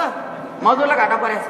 किनभने सूर्य नेपाल गार्मेन्टमा काम गर्ने मजदुरका छोराछोरी बोर्डिङ स्कुलमा पढ्थे, बन्द भयो, सरकारी स्कुल जानु पऱ्यो। फेरि सरकारी स्कुल खराब भने होइन है, फेरि के त्यो गलत अर्थ नलाउनुहोस् होइन, आय स्रोत घट्यो। अब सरकारी स्कुल खराब चाहिँ कसले बनायो भने तपाईँ हामीले नै बनायो। कतिजना शिक्षण पेसामा लाग्नु भएको छ, हात उठाउनुहोस् त होइन। छोराछोरी कहाँ पढाउनु भएको छ? आफूले पढाउने स्कुलमा पढाउनु भएको छ, सिद्धिएन त्यसपछि होइन। उहाँलाई मात्रै दोष होइन, सुन्नुहोस् फेरि अहिले यहाँ सबैको अगाडि उहाँले हात उठाउनु भयो भने फेरि उहाँलाई इम्बेरेसमेन्ट हुने गरी कुरा नगरौँ, बुझ्नु नि। तपाईँ हामी सबैले जसले हामी सरकारी स्कुलमा पढाउँछौँ, सरकारी स्कुलमा पढाउने टिचर पनि श्रमिक नै हो। हेर्नुहोस्, उसको श्रम अधिकार हुन्छ, यसरी हेर्नुहोस्, बुझ्नु भयो नि।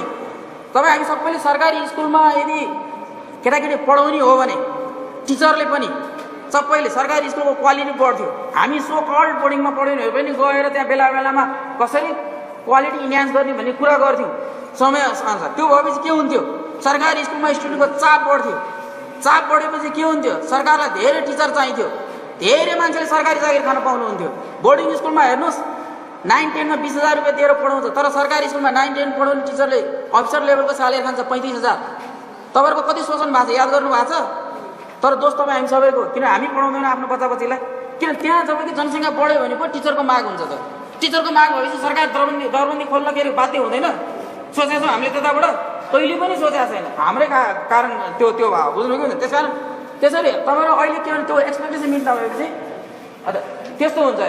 सूर्य नेपाल गार्मेन्ट बन्द भयो, मान्छेहरूले आफ्नो छोराछोरी के भयो, छोराछोरी अब कति इम्बेरेसमेन्ट हुन्छ हेर्छ। केटाकेटी हुँदा तपाईँले फिल गर्नु भएको छैन, अहिले त ड्याम केयर भनेर हिँडिन्छ क्या। केटाकेटीमा सानो सानो घटनाले मान्छेलाई कति मनमा कति पारे हुन्छ। बोर्डिङ स्कुल गइरह ऊ छिमेकी बोर्डिङै गइरह हुन्छ, हिजोसम्म बोर्डिङ गएको ऊ चाहिँ भोलिदेखि सरकारी स्कुल जानु पर्दा त्यो साथीले बोलाउँदाखेरि सो गरेर हिँड्दैन, त्यो अवस्था सिर्जना गर्नु तपाईँ। त्यस कारण एक्सपेक्टेसन मिट भएन भने हुँदैन। तपाईँले यति मात्रै कोसिस त सुन्नु न, ऊभन्दा डिरेल कहाँ भयो तपाईँ भन्नुहोस् त?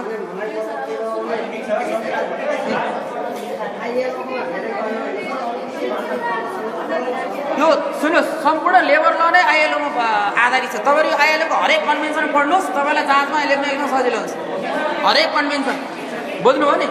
ओके, अनि ल सुन्नुहोस् है, अब आइएलओ मैले समाप्त गरिसकेको छु। Now I have enter into the Nepalese labour legislation and Nepalese labour law jurisprudence. त्यसको सुरुवात संविधानबाट हुन्छ। संविधान नहेरिकन त्यो तपाईँ नेपालको लेजिस्लेटिभ हिस्ट्री हेर्नको लागि संविधान नहेरिकन डाइरेक्ट लमा जानु भने के हुन्छ? संविधानले यदि अधिकारै नदिए ल बन्यो भने के हुन्छ? संविधानको धारा 1ले के भनेको छ? संविधानसँग बाजिने सम्पूर्ण कानुन के हुन्छ? बदल हुन्छ। जतिसुकै राम्रो कानुन बनाउनु, संविधानसँग बाजिने कानुन बनाउनु। त्यस कारणले अब आर्थिक समानता, समृद्धि र सामाजिक न्याय यो संविधानमा लेखेको प्रस्तावनामा लेखेका कुराहरू तपाईँले लेबर राइटलाई प्रमोट नगरिकन यो आर्थिक समानता, समृद्धि र सामाजिक न्याय प्रमोट हुँदैन। अर्को, नागरिक स्वतन्त्रता, मौलिक अधिकार, रोजगारीको हकलाई अहिले मौलिक हकमा राखेको छ कि छैन? संविधानले के अरे ग्यारेन्टी गरेको कुरा स्वतन्त्रता, काम गर्न अथवा नगर्न स्वतन्त्रता हुनुपर्छ कि गर्दैन? मान्छेलाई जबरजस्ती काम लाउन पाइन्छ? राज्यले समेत राज्य सङ्कटमा परेको बेला बाहेक अरू बेला जबरजस्ती काममा लाउन पाउँदैन, पाउँछ? त्यही लेखेकै छ, हो कि होइन? किनभने मौलिक र स्वतन्त्रताको हकमा जस्तो राज्य सङ्कटमा परेको बेलामा राज्यले, किनभने भोलि सबै मान्छेलाई राज्यले बन्दुक बोकाउनुपर्ने अवस्था नै आउन सक्छ। देश सङ्कटमा पर्यो भने युद्ध हो, अब छिमेकी राष्ट्रदेखि लिएर अरू राष्ट्रसँग युद्ध हो भने बोक्नु पर्दैन बन्दुक। ओके, त्यसपछि अब अर्को यो स्वतन्त्रता सम्बन्धी हकको धारा 17 स्वतन्त्रताको हकमा जस्तो उपधारा 1 को खण्ड ख बिना हात हतियार शान्तिपूर्वक भेला हुने स्वतन्त्रता। यो बारेमा मैले किन बोलिरहनु परेको छ भने मजदुरहरूले ट्रेड युनियन मुभमेन्ट गर्ने बेलामा अथवा कहिलेकाहीँ केही हडताल गर्नु पर्यो भने, कहिलेकाहीँ सानो कोड सभा गर्नु पर्यो, त्यो भने उनीहरूलाई त्यो बिना शान्तिपूर्वक भेला हुने स्वतन्त्रता हुनुपर्छ। नत्र त के गर्छ इन्डस्ट्रियलिस्ट अथवा के भन्छ उद्योगपतिले पुलिस बोलाएर दबाउँछ, दबाउँछ कि दबाउँदैन? हामीलाई संविधानले नै हामीलाई प्रत्याभूत गरेको हक अधिकार प्रयोग गर्दाखेरि तिमीहरूले हामीलाई यो खालको अन्याय दमन गर्न पाउँदैन भने हामीले बोल्ने अधिकार हुन्छ। अर्को यो सङ्घ र संस्था खोल्ने स्वतन्त्रता, यसको बारेमा यो खण्ड घमा यसको बारेमा किन बोल्नु परिरहेछ भन्दाखेरि trade union movement, trade union ऐनको आधार के यही होइन? त्यसकारणले अब एउटा अर्को कुरा खण्ड कमा पेसा रोजगार गर्ने उद्योग व्यापार तथा व्यवसायिक स्थापना सञ्चालन गर्ने स्वतन्त्रता, पेसा रोजगार गर्ने उद्योग धन्दा व्यवसाय खोल्ने। किनभने आजको मजदुर भोलि उद्योगपति नै हुन्छ र आजको उद्योगपति भोलि अब मजदुर हुन नि सक्छ बुद्धि अब त्यस्तै भयो भने, बुझ्नुभयो नि? त्यसमा यो अधिकारको कुरा र यिनै आधारलाई टेकेर नै त्यसपछि के भनेको छ हाम्रो श्रम ऐन, श्रम नियमावली, ट्रेड युनियन ऐन, बोनस ऐन, अब आर्थिक सामाजिक समानता, आर्थिक समृद्धिको कुरा गर्दाखेरि के मजदुरलाई बोनस बाँड्नु पर्दैन? नाफाजी त सबै अब उसले मात्रै खाने। त्यसकारणले गर्दाखेरि 10% हरेक सम्पूर्ण करहरू कटाएर सम्पूर्ण खर्च कटाएर जुन आम्दानी हुन्छ त्यसको 10% चाहिँ बोनसलाई छुट्याउनु पर्छ भन्छ कि भन्दैन? भन्नुहोस् त, होइन? अहिले नेपालमा सबभन्दा धेरै बोनस खाने कर्मचारी चाहिँ एनसिएलको भनेर भन्छ, सुन्नु भएको छ होइन? त्यही कारणले पछिल्लो समय उसले के गर्यो भने थाई कर्मचारी राख्नै छोड्यो, होइन?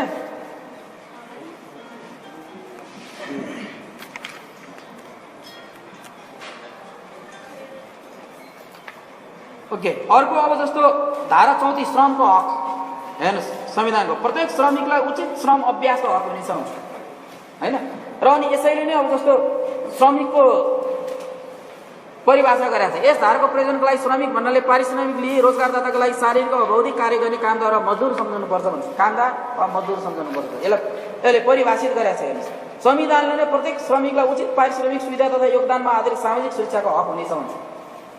हेर्नुहोस् पहिला सामाजिक सुरक्षाको मात्रै होइन, अहिले योगदानमा आधारित, किनभने होइन अहिले पेन्सन समेत योगदानमा आधारित हुनुपर्छ भन्छ। सामाजिक सुरक्षा भनेको ऊ भोलि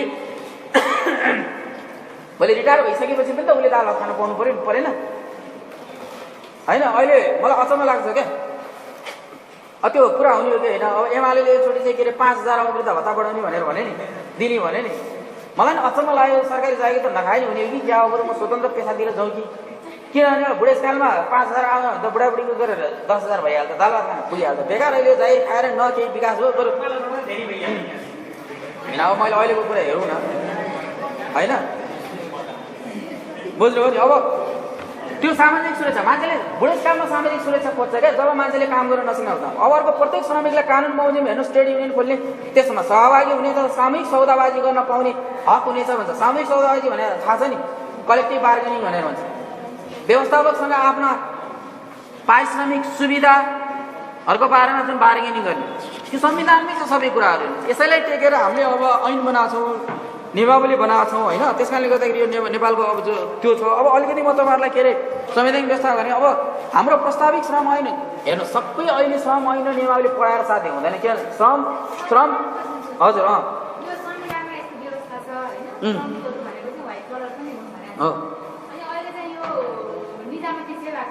संहितामा कर्मचारी व्यवस्थापनमा चाहिँ त्यहाँ चाहिँ 40वटा चाहिँ अहिले संशोधन प्रस्ताव परेको छ होइन? त्यसमा चाहिँ यो ट्रेड युनियन खारेज गर्नुपर्छ भन्ने पनि परेको छ के हुन्छ होला सर? होइन यस्तो छ है, सुन्नुहोस् समस्या के छ भने समस्या हाम्रो ऐनको परिभाषामा छ है। सुन्नुहोस् अब त्यो नै अब जस्तो अहिलेसम्म पनि ट्रेड युनियन जस्तो बेसिकली निजामती कर्मचारी अथवा यो जुन सरकारी क्षेत्रमा ट्रेड युनियन संविधानलाई टेकेर मात्रै चलेको छ, ऐनलाई टेकेर चलेको छैन। ऐनले के भनेको छ भने 10 वा 10 भन्दा बढी कामदार वा कर्मचारी राखेर गरेको कुनै पनि प्रतिष्ठानमा चाहिँ लेबर लागू हुन्छ र जहाँ लेबर लागू हुन्छ त्यहाँ मात्रै ट्रेड युनियन खुल्न पाउँछ भनेको छ क्या खास, बुझ्नुभयो नि? त्यस कारणले गर्दाखेरि फेरि यता भन्न चाहिँ के भने चाहिँ हाम्रो निजामती कर्मचारी अथवा अब यो राष्ट्र ब्याङ्कदेखि लिएर यस्ता अन्य सङ्घ संस्थाहरूमा चाहिँ श्रम ऐन लागू हुँदैन भनेको छ क्या, बुझ्नु नि, श्रम ऐन लागू हुने जुन व्यवस्था। तर अब के अरे चाहिँ अब यो बलमिजाइ भन्नु त भन्नु कि अब के भन्नु, यसलाई बलमिजाइ त भन्नु मिल्दैन होइन।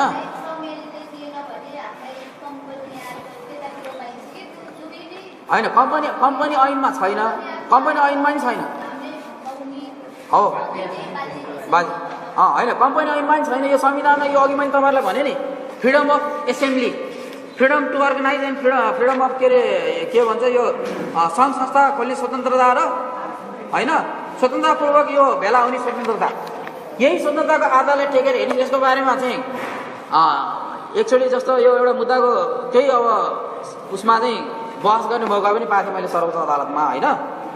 र यो कोसँग रिलेटेड थियो भने अब यो कृषि विकास ब्याङ्कको चाहिँ ट्रेड युनियनसँग रिलेटेड मुद्दा थियो क्या, बुझ्नुभयो नि।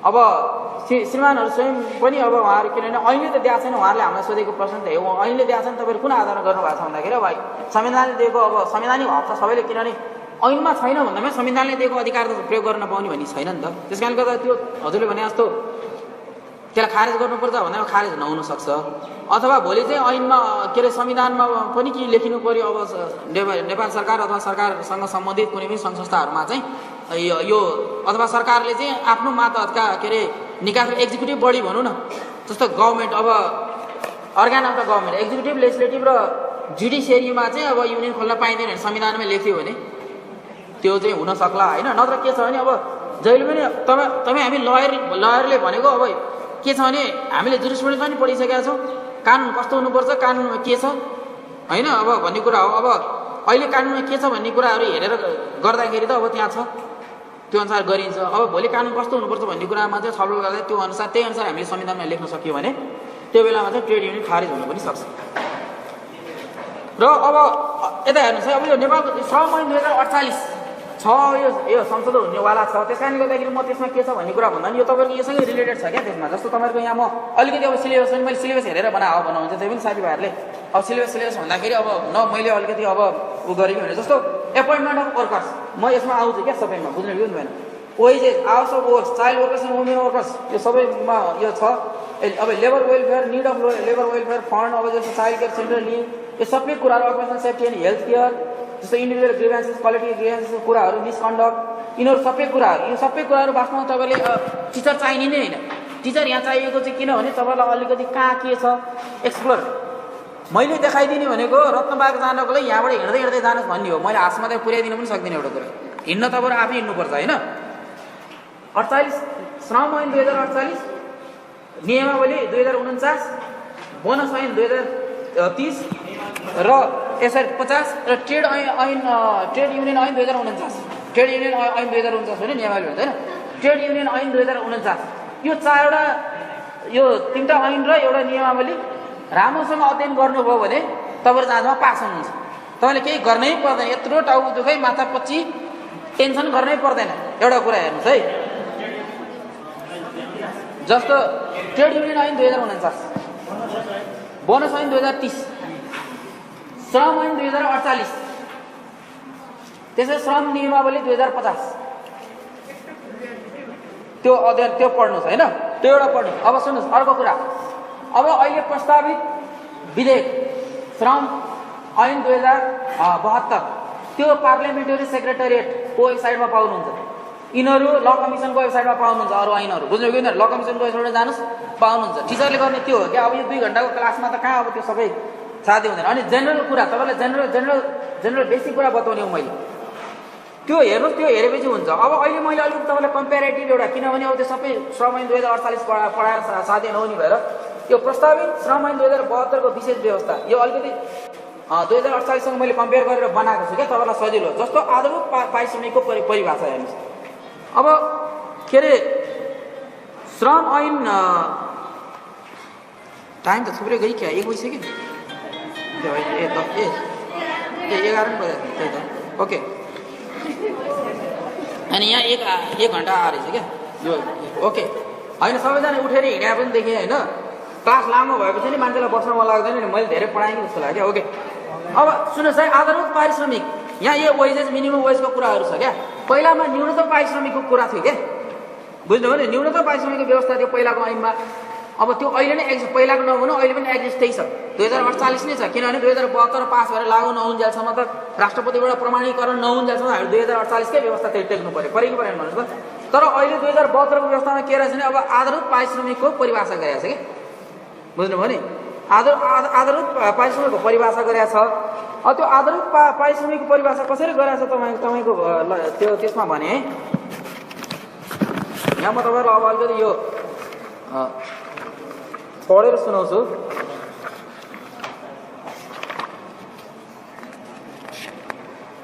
जस्तो आधारभूत पारिश्रमिक भन्नाले रोजगारी बापत श्रमिकले पाउने आधारभूत पारिश्रमिक सम्झनुपर्छ र सो शब्दले रोजगार अवधि 1 वर्षको पुगेपछि भन्ने पारिश्रमिक वृद्धिको रकम समेतलाई जनाउँछ भन्दै क्या। सुरुमा अब तिमीलाई यति दिन अहिले जस्तो तपाईँको न्यूनतम पारिश्रमिक जस्तो यो 9,000 तोकेको छ होइन सरकारले, 9,600-700 कति तोकेको छ होइन।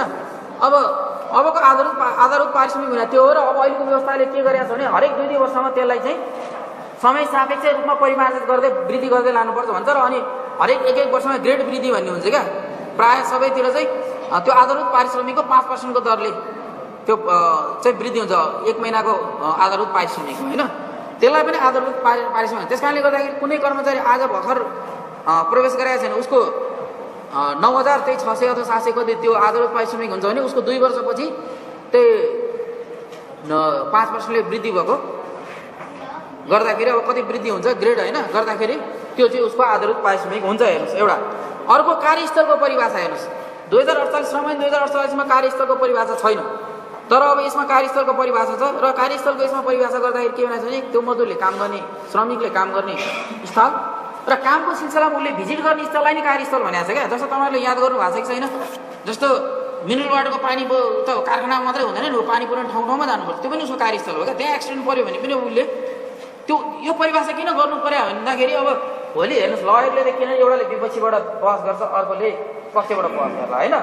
कहाँ अब कार्यस्थल भने त कारखाना मात्रै छ, त्यो पानी 2048 को अब श्रम ऐन 2048 लाई यदि हेर्ने हो भने त भोलि त्यही अवस्था आउन सक्छ क्या। अब त्यहाँ पानी पुर्याउनु गएको ठाउँमा उसलाई एक्सिडेन्ट परेको ठाउँमा चाहिँ किन अब उसलाई हामीले चाहिँ क्षतिपूर्ति अब दिनु पर्यो भनिदियो भने। त्यस कारणले गर्दाखेरि कामको सिलसिलामा उसले भिजिट गरेर अन्य प्लेसलाई पनि कार्यस्थलको परिभाषामा राखेको छ। अर्को अब कार्यालयको परिभाषा हेर्नुहोस्। अब यो 48 मा कार्यालयको स्पष्ट परिभाषा भनेर भनेको छैन, त्यही श्रम कार्यालयलाई नै हो। तर अब यसले चाहिँ के छ भने स्पष्ट श्रम कार्यालयले नै कार्यालयको काम गर्नेछ भन्छ। किन कुनै पनि विवाद हुँदाखेरि पहिला त श्रम कार्यालयलाई नै लेखेर पठाइन्छ हो क्या भन्नुहोस् त, त्यसपछि मात्रै अनि श्रम अदालत हुँदाहुँदै अन्य अदालतहरूमा जाने हो। अर्को अब यो जस्तो 2048 को उसमा तालाबन्दीको परिभाषा छैन, यसमा तालाबन्दीको परिभाषा छ हेर्नुहोस्। किनभने अघि कलेक्टिभ बार्गेनिङको कुरा गर्दाखेरि कुनै पनि मजदुर र उसबिच डिस्प्युट आएर कुरा मिलेन भने त भोलि तालाबन्दी लकआउट सबै हुन्छ होइन। सूर्य नेपालले लकआउट गर्दै जिन्दगीमा कहिले खुल्दैन हो क्या भन्नुहोस् त। लकआउट कम्पनी उठेर गयो क्या। त्यस कारणले गर्दाखेरि हामीले कहिलेकाहीँ आफ्नो अधिकारको अत्याधिक माग गर्दाखेरि के छ भने अब जस्तो दुध दुँदाखेरि गाई नै नमरोस् क्या, त्यो सुनको कुखुरा पाल्ने कुखुरा नै काटेर खाइदिए जस्तो नहोस्। हामीले त्यो कुराहरू चाहिँ हेर्नुपर्छ। किनभने अब पैसावाला मान्छेहरू त उनीहरूको पैसा जहाँ पनि लगेर लगानी गरिहाल्छन्, उनीहरूलाई के को छ नभए उठाएर जान्छ। अरबौँ पुँजी भएको मान्छेलाई जस्तो तपाईँ हामीलाई अहिले 100-200 रुपियाँ हरायो भने त्यति रुनमा लाग्छ। राम्रै कुरो हो त्यो पनि। अब त्यसले चाहिँ तपाईँले धेरै भ्यालु दिनु हुँदो रहेछ भन्ने बुझ्नु पऱ्यो होइन। तर अब उनीहरूलाई त्यस्तै हो क्या वास्तवमा भने नै। अर्को अब सुन्नुहोस् है, अर्को जस्तो श्रम सल्लाहकार परिषदको गठन गरेको छ नयाँ ऐनले, त्यो पुरानो ऐनमा छैन। र यो श्रम सल्लाहकारको चाहिँ के अरे गठन यो नयाँ हो होइन। तर तपाईँले के भने एक्जाममा लेख्दाखेरि सुन्नुहोस् है, एक्जाममा पुरानो अनुसारै लेख्नुहोस्, तर कम्पेरेटिभ लेख्नु हो भने मार्क्स केही बढी आउँछ क्या। यस्तो यस्तो व्यवस्था भएको छ, यो पास भएपछि अझ राम्रो हुनेवाला छ नेपालका मजदुरहरूलाई भनेर लेखिदिनु न। अनि एक्जाममा अलिकति के हुन्छ, यसले त निकै हेरे रहेछ, यसले त नयाँ पनि हेरे रहेछ है, निकै पढ्ने रहेछ यो विद्यार्थी, क्लासमा नआए पनि भन्ने हुन्छ क्या। ओके,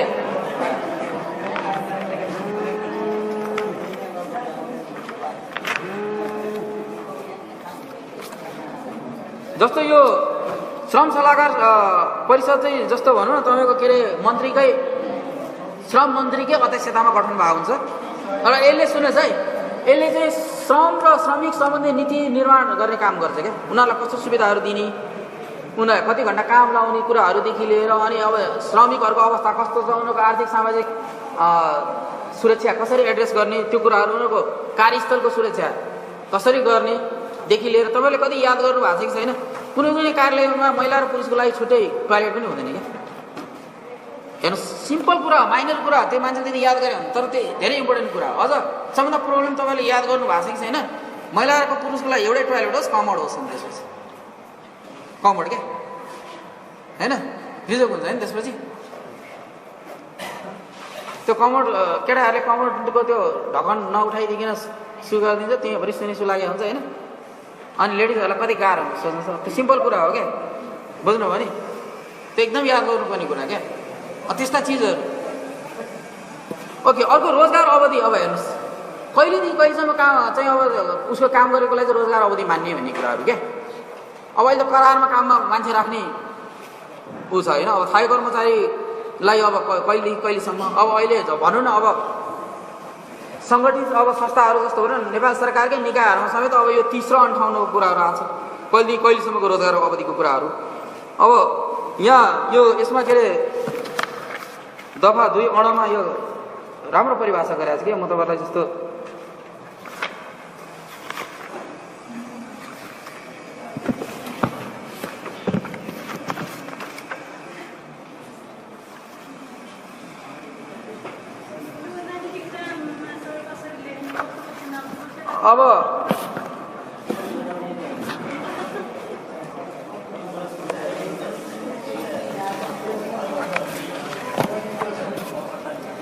अब एक्जाममा तपाईँले क्वेसन बोकेर आउनु भएको छ।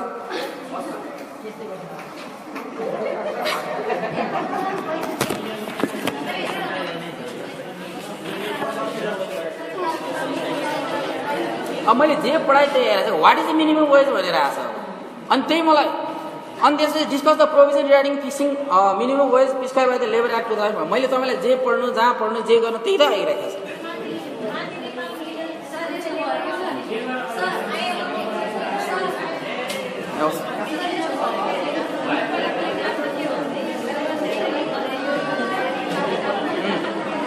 ल छोड्नुहोस्, सुन्नुहोस् हो ल सुन्नुहोस् है। अब मैले हेर्नुहोस् है, मैले यो सबै पढाइ नै जस्तो लाग्छ। Trace out the historical development लेजर legislation Nepal by explaining major factors contribute such development भनेर भन्छ होइन। यो चाहिँ सुन्नुहोस् है, अब तपाईँहरू बिचमा अब यो ट्रेड युनियन मुभमेन्टसँग रिलेटेड क्वेसन हो क्या। अब आफू पढ्दै पढ्नुहुन्न होइन। नेपालमा ट्रेड युनियन मुभमेन्टको कुरा गर्न छ तपाईँहरू चाहिँ नेपाली काङ्ग्रेस, नेकपा एमाले का चाहिँ यी राजनीतिक इतिहास अध्ययन गर्नुपर्छ। त्यो बेलामा ट्रेड युनियन खोल्नै पाइँदैन होइन, पञ्चायत कालमा होइन। राणाकालको कुरा त अझ त्यो पुरै त्यो बेलामा त अब त्यो बेलामा त मजदुर होइन दास थियो। हेर्नुहोस् दासको के अधिकार, त्यसमा राणाकालको कुरा नगरौँ, बुझ्नुभयो नि। अब तपाईँहरू आफै अब म यदि अहिले आएर अब फेरि अब त्यो कहाँ अब एमाले काङ्ग्रेस इतिहास अब यहाँ पढाएर अब समय छैन। अनि त्यस कारण ट्रेड युनियन मुभमेन्टको कुरा गर्दा कसरी आयो भन्ने कुराहरू अब त्यो तपाईँले हेर्नुहोस् कि आफूले हेर्नुहोस्। तपाईँले क्लासमा त्यही हो, जस्तो क्वेसन सोध्नुभयो राम्रो कुरो गर्नु। त्यो क्वेसनबाट तपाईँलाई अब के हो भने तपाईँलाई आइडिया थिएन होला होइन, त्यो पार्टी कसरी आयो अनि त्यो ट्रेड युनियन मुभमेन्ट जस्तो history of trade movement of Nepal भनेर तपाईँले गुगलमा खोज्नु भने पनि धेरै पाउनुहुन्छ होइन। जस्तो अब यो जी फन्डहरू कसरी आए, जी फन्डको वेबसाइटमै जानुभयो भने तपाईँले जी फन्डको देख्नुहुन्छ। नेपाल ट्रेड युनियन काङ्ग्रेस पहिला मलाई एकदमै नाम याद हुने लक्ष्मण बस्नेत हेर्नुहोस् होइन। अब जी फन्डमा केशव बडाल, बुझ्नुभयो नि। अब त्यस्तो कुराहरूमा चाहिँ वास्तव भने नि अब यो होल कोर्स सिध्याउने गरेर अब मलाई चाहिँ त्यही अस्ति तपाईँले भनेको छ क्लासमा जति टाउको मैले टाउको मात्रै सुन्छु। अब ट्रेड युनियन मुभमेन्टको बारेमा तपाईँलाई उ गरेर मलाई नि केशव बडाल दाइलाई बोलाएर एक दिन क्लास नै लाउनुहोस्। कहिले अब पहिले चाहिँ जस्तो भनौँ न हाम्रो लक्ष्मण बस्नेत त हुनुहुन्न, कङ्ग्रेसको अहिले को छ ट्रेड युनियनको अध्यक्ष? खिलनाथ दाहाल। अरे उहाँहरू जस्तो मान्छे, किनभने सुन्नुहोस् है, उहाँहरूबाट प्र्याक्टिकल कुरा आउँछ क्या। अब म त किनभने उहाँहरू त प्रत्यक्ष त्यो भोगेर त्यो पुलिसको जेल खाएर त्यो के भन्छ उद्योगीहरूसँग चाहिँ कलेक्टिभ बार्गेनिङ टेबलमा बसेर होइन बसेर आयो उहाँहरू। अनि नभए तपाईँ आफै पनि टाइम लिएर कहिले उहाँहरूको घरमा जानुहोस्, इन्टरभ्यू लिनुहोस्, त्यो कुराहरू। ल क्वेसनको त्यही हो होइन। अब यहाँ पाउनुहोस्, पहिला सुन्नुहोस् है, मलाई मलाई होल सिलेबसै पठाइएको थियो, सिलेबस अनुसार नै मैले यहाँ हेर्दा चाहिँ यो सिधाएपछि अलिअलि तपाईँलाई अलिअलि केस पनि बताउँछु है। सुन्नुहोस् कि अब त्यस कारणले गर्दा यसले तपाईँहरूलाई के अरे तपाईँहरूले मैले भने जसरी पढ्नु भने इक्जाममा राम्रो हुन्छ। यो कुरा यति हो, किनभने just this is idea sharing. Okay, अब सुन्नुहोस् है। त्यसपछि अब यहाँ हेर्नुहोस् कलेक्टिभ बार्गेनिङ, यो सामूहिक सम्झौता भने के हो भन्ने कुरा पनि यसमा छ। अर्को जस्तो सामूहिक सौदाबाजी समितिको व्यवस्थाको बारेमा छ, यो गठन 116 मा छ यो। तर यो नयाँको है, नयाँमा यो तपाईँहरू सबै हेर्नुहोस् अनि मात्रै हुन्छ। अनि श्रमिकको परिभाषाको कुरा संविधानमै छ र यो नयाँ आएको ऐनमा पनि राखेको छ। अर्को अहिलेको एकदम अब हुनला नयाँ व्यवस्था भने श्रमिक आपूर्तिकर्ता सम्बन्धी व्यवस्था, आउटसोर्सको बारेमा सुन्नु भएको छ। कहिलेकाहीँ एक्जाममा आउटसोर्सको वाट इज आउटसोर्सिङ भनेर आयो भने कहिलेकाहीँ के हो, क्वेसन सेट गर्ने मान्छेलाई त उसले आफूले साथ दिनुपर्ने होइन। अहिले अब करेन्ट इभेन्ट भनेर आउटसोर्सिङ, अहिले आउटसोर्सिङको कन्सेप्ट आएको छ, थाहा छैन त्यो किन आएको ल भन्नु गर। एउटा कुरा चाहिँ के भने सस्तो हो, अर्को सबै जिम्मा लिनु पर्दैन। अब हेर्नुहोस् हरेक चिज चिया पकाउनको लागि पनि मान्छे भर्ना गर्यो, अनि भुइँ सफा गर्नको लागि मान्छे भर्ना गर्यो, खाइ गर्यो, गाडी चलाउनु ड्राइभिङको लागि मान्छे भर्ना गर्यो। ऊ सुरुमा त काम गर्छ, अलिक पुरानो हुँदै गइसकेपछि के हुन्छ, म त एमए पास गरेर आएको, कहाँ चिया पकाउने भन्छ। अब के हो चिया पकाउनको लागि चाहिँ नखाने हुन्थ्यो, समस्या पर्छ नि। एमए पास गरेर मान्छेले चिया पकाउनु पर्छ भने पनि होइन है, फेरि हुन्न भने पनि होइन। किनभने उसले मेरो लागि यो जागिर सुइटेबल छ भनेर आइसकेपछि त अब काम गर्नु पऱ्यो नि त। र फेरि अर्को इम्पोर्टेन्ट कुरा छ आउटसोर्सिङको बारेमा, तपाईँहरूले एकदम ध्यान दिनुपर्ने कुरा, यी चिया पकाउने भुइँ पुज्ने कुरा यिनीहरू डाइरेक्टली कुनै पनि सङ्घ संस्थाको प्रोडक्टिभिटीसँग आधारित चिज होइनन् क्या। त्यो कसैले चिया पकाएर नखुवाएर कम्पनीको अथवा कुनै उद्योग धन्दाको प्रोडक्टिभिटी घट्दैन। हेर्नुहोस् किन अहिले त यस्तो चलन आइसकेको छ कि एउटा कफी मेसिन राख्दै हुन्छ, गयो आफै बनाएर खायो होइन। किनभने हामी आजकल यति हो जस्तो कम्प्युटरमा बसेर काम गर्दा त्यो कसैले ल्याएर पानी राख्दैन भन्दा आफै उठेर पानी खान गयो भने एकछिन भए पनि यो जिउ तन्किन्छ। तपाईँले याद गर्नु भएको छैन, नत्र 10 बजेदेखि 5 बजीसम्म कम्प्युटरमा बस्नु चाहिँ के हुन्छ। त्यस कारण यो आउटसोर्सिङ कन्सेप्ट भनेको जुन चाहिँ कम्पनी अथवा उद्योगको प्रत्यक्ष के अरे उत्पादनसँग रिलेटेड काम छैन त्यस्ता कामहरूसँग चाहिँ के अरे लाई चाहिँ आउटसोर्सिङ गर्न मिल्छ भन्छ। र उनीहरूलाई चाहिँ स्थायी कर्मचारीहरूले सुविधा पाउँदैन र ती कम्पनीहरूको पनि एजेन्ट मार्फत लिन्छ।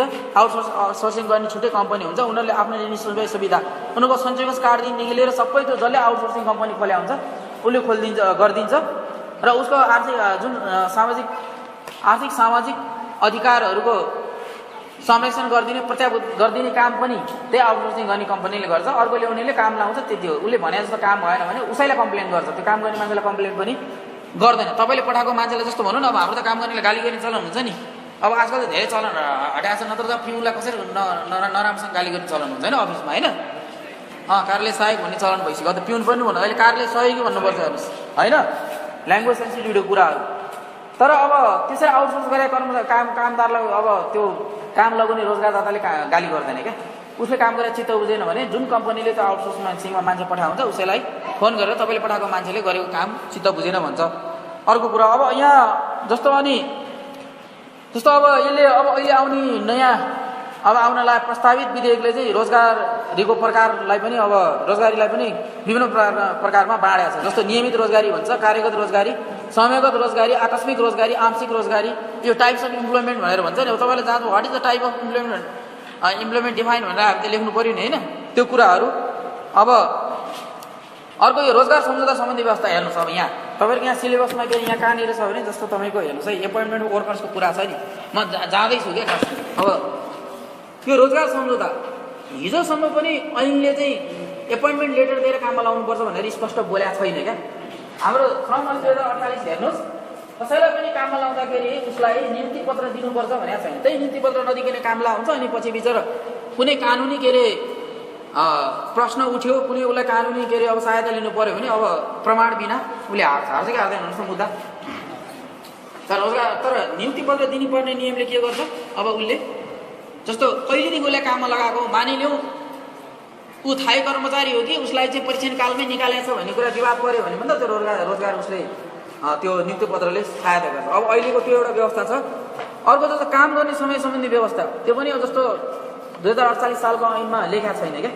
अहिले यसमा स्पष्ट लेखा छ, जस्तो प्रतिदिन 8 घण्टा, हप्तामा 48 घण्टा यहाँ भनेको छ नि, यहाँ कहाँ हो तपाईँको होइन, आवर्स अफ वर्क होइन, त्यो स्पष्ट लेखा छ।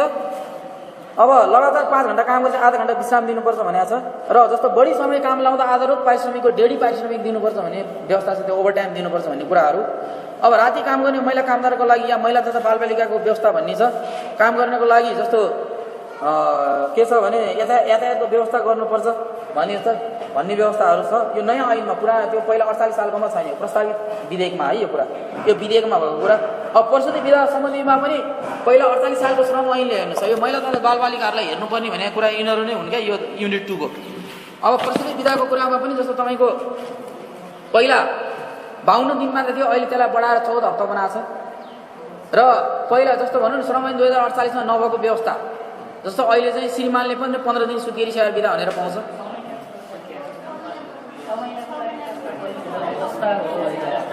अहिले श्रीमानलाई 6 महिनाको लागि प्रस्ताव गरेको छ। महिलाको लागि अहिले 14 हप्ता छ, त्यो प्रस्तावितमा 14 हप्ता छ। 14 हप्ता भनेको 6 महिना होइन, 3 महिना हुन्छ होला सर, होइन 3 महिना हुन्छ होला। ओके, सुन्नुहोस्। अब अर्को सुन्नुहोस्, अर्को घरेलु श्रमिक समिति व्यवस्था हेर्नुहोस् के भनेको छ हेर्नुहोस् है। तपाईँ हामीले विद्यार्थी भएर हेर्ने भने खालि म जाँच मात्रै पास गर्न पाएँ हुन्थ्यो भने हेर्ने होइन क्या, अलिकति क्रिटिकल्ली हेर्नुपर्छ होइन। किन हेर्नुहोस् है, जस्तो तपाईँहरू हेर्नुहोस्, सुन्नुहोस्, श्रम ऐन 10 वर्षभन्दा बढी श्रमिकले काम गर्ने प्रतिष्ठानलाई लागू हुन्छ भने अब घरेलु श्रमिकलाई अनि के गरिदिन्छ उनीहरूले? के श्रमिकले पाउने अधिकार केही प्राप्त नगर्ने त अब श्रम ऐन लागू हुँदैन भने त अदालतले पहिले नै अब यसमा श्रम ऐन लागू हुन्न भनेको छ, त्यस कारणले गर्दाखेरि भनेर रिट अथवा केही निवेदन खारेज गर्ने सकिन्छ भन्दा त।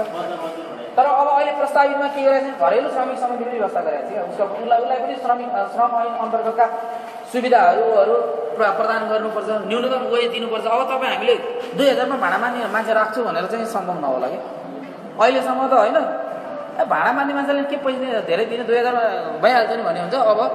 अब यो अझ त्यो पनि दिँदैन होइन। अब विधेयक सुन्नुहोस् है, यो विधेयक पास भएपछि भाडा मान्ने मान्छेलाई पनि उसले म घर भाडा मागेरै गर्छु, तर त्यो 6 घण्टा 8 घण्टा कति काम गऱ्यो, मलाई 9700 न्यूनतम वेज चाहिन्छ, हरेक वर्ष मेरो पे के अरे अब ग्रेड बढ्नु पऱ्यो, त्यसपछि मेरो अब जस्तो सञ्चयको कार्ड दिनु पऱ्यो भन्न आउनु सक्छ।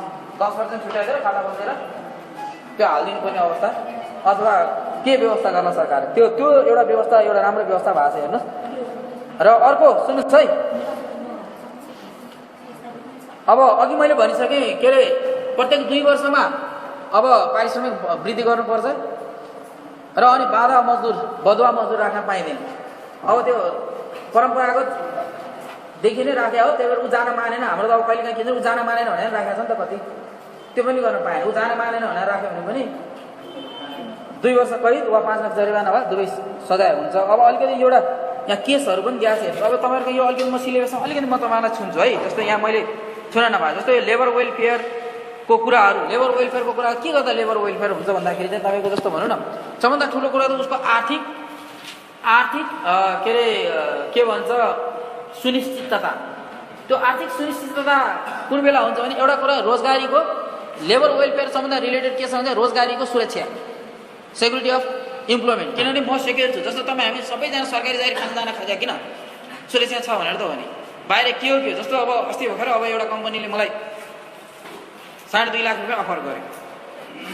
मैले के भने 5 वर्षसम्म ननिकाल्ने गरी 5 लाख रुपियाँ दिने भए म सरकारी जागिर छोडेर आउन सक्छु।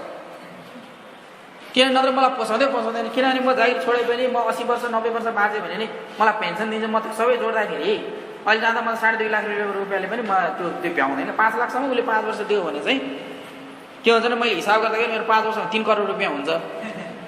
त्यति भयो भने त 1 करोड जति चाहिँ बुढेसकालको लागि राखेर भए पनि 2 करोड यताउति गऱ्यो भने पनि लाइक त पुग्यो सेक्युरिटी। मैले तपाईँलाई भन्न खोजेँ किनभने रोजगारीको सुरक्षालाई गर्न खोजेँ है।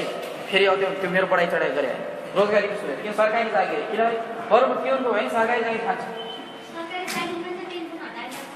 है। त्यो सुन्नुहोस् है, त्यो रोजगारीमा के अरे योगदानमा आधारित भनेको छ। त्यसले गर्दाखेरि सुन्नु न, होइन राम्रो योगदानमा आधारित भनेको छ। योगदानमा आधारित भएपछि जस्तो 10% तपाईँको काट्छ, उसले 10% राख्छ र अहिले जहिलेसम्म त्यो योगदानमा आधारितले चाहिँ नपुग्ने हुन्छ नि तहिलेसम्म सरकारले सब्सिडी दिन्छ क्या, अनुदान हालिदिन्छ क्या सरकारले त्यो। हजुर नयाँ नीतिहरूलाई होइन त्यो पनि छ। जस्तो अब सुन्नुहोस् है, यसले बिस्तार बिस्तार परिवर्तन ल्याउँछ क्या। अब लेबर जुरिस्प्रुडेन्सले जुन अहिले लेबर जुरिस्प्रुडेन्सको कुरा संसारमा कसरी परिवर्तन ल्याउँछ भन्ने कुरा, अब जस्तो अमेरिका युरोपमा सरकारी जागिर खानुपर्छ होइन जरुरी छैन। उनीहरूका जस्तो तपाईँ हामीले जस्तो जो योगदानमा आधारित पेन्सन भएको कारणले गर्दाखेरि उनीहरूले जस्तो, तर त्यतातिर हाम्रो जस्तो चाहिँ जागिर छोड्न साथ पेन्सन दिँदैन। 70 वर्ष पुग्नुपर्छ क्या।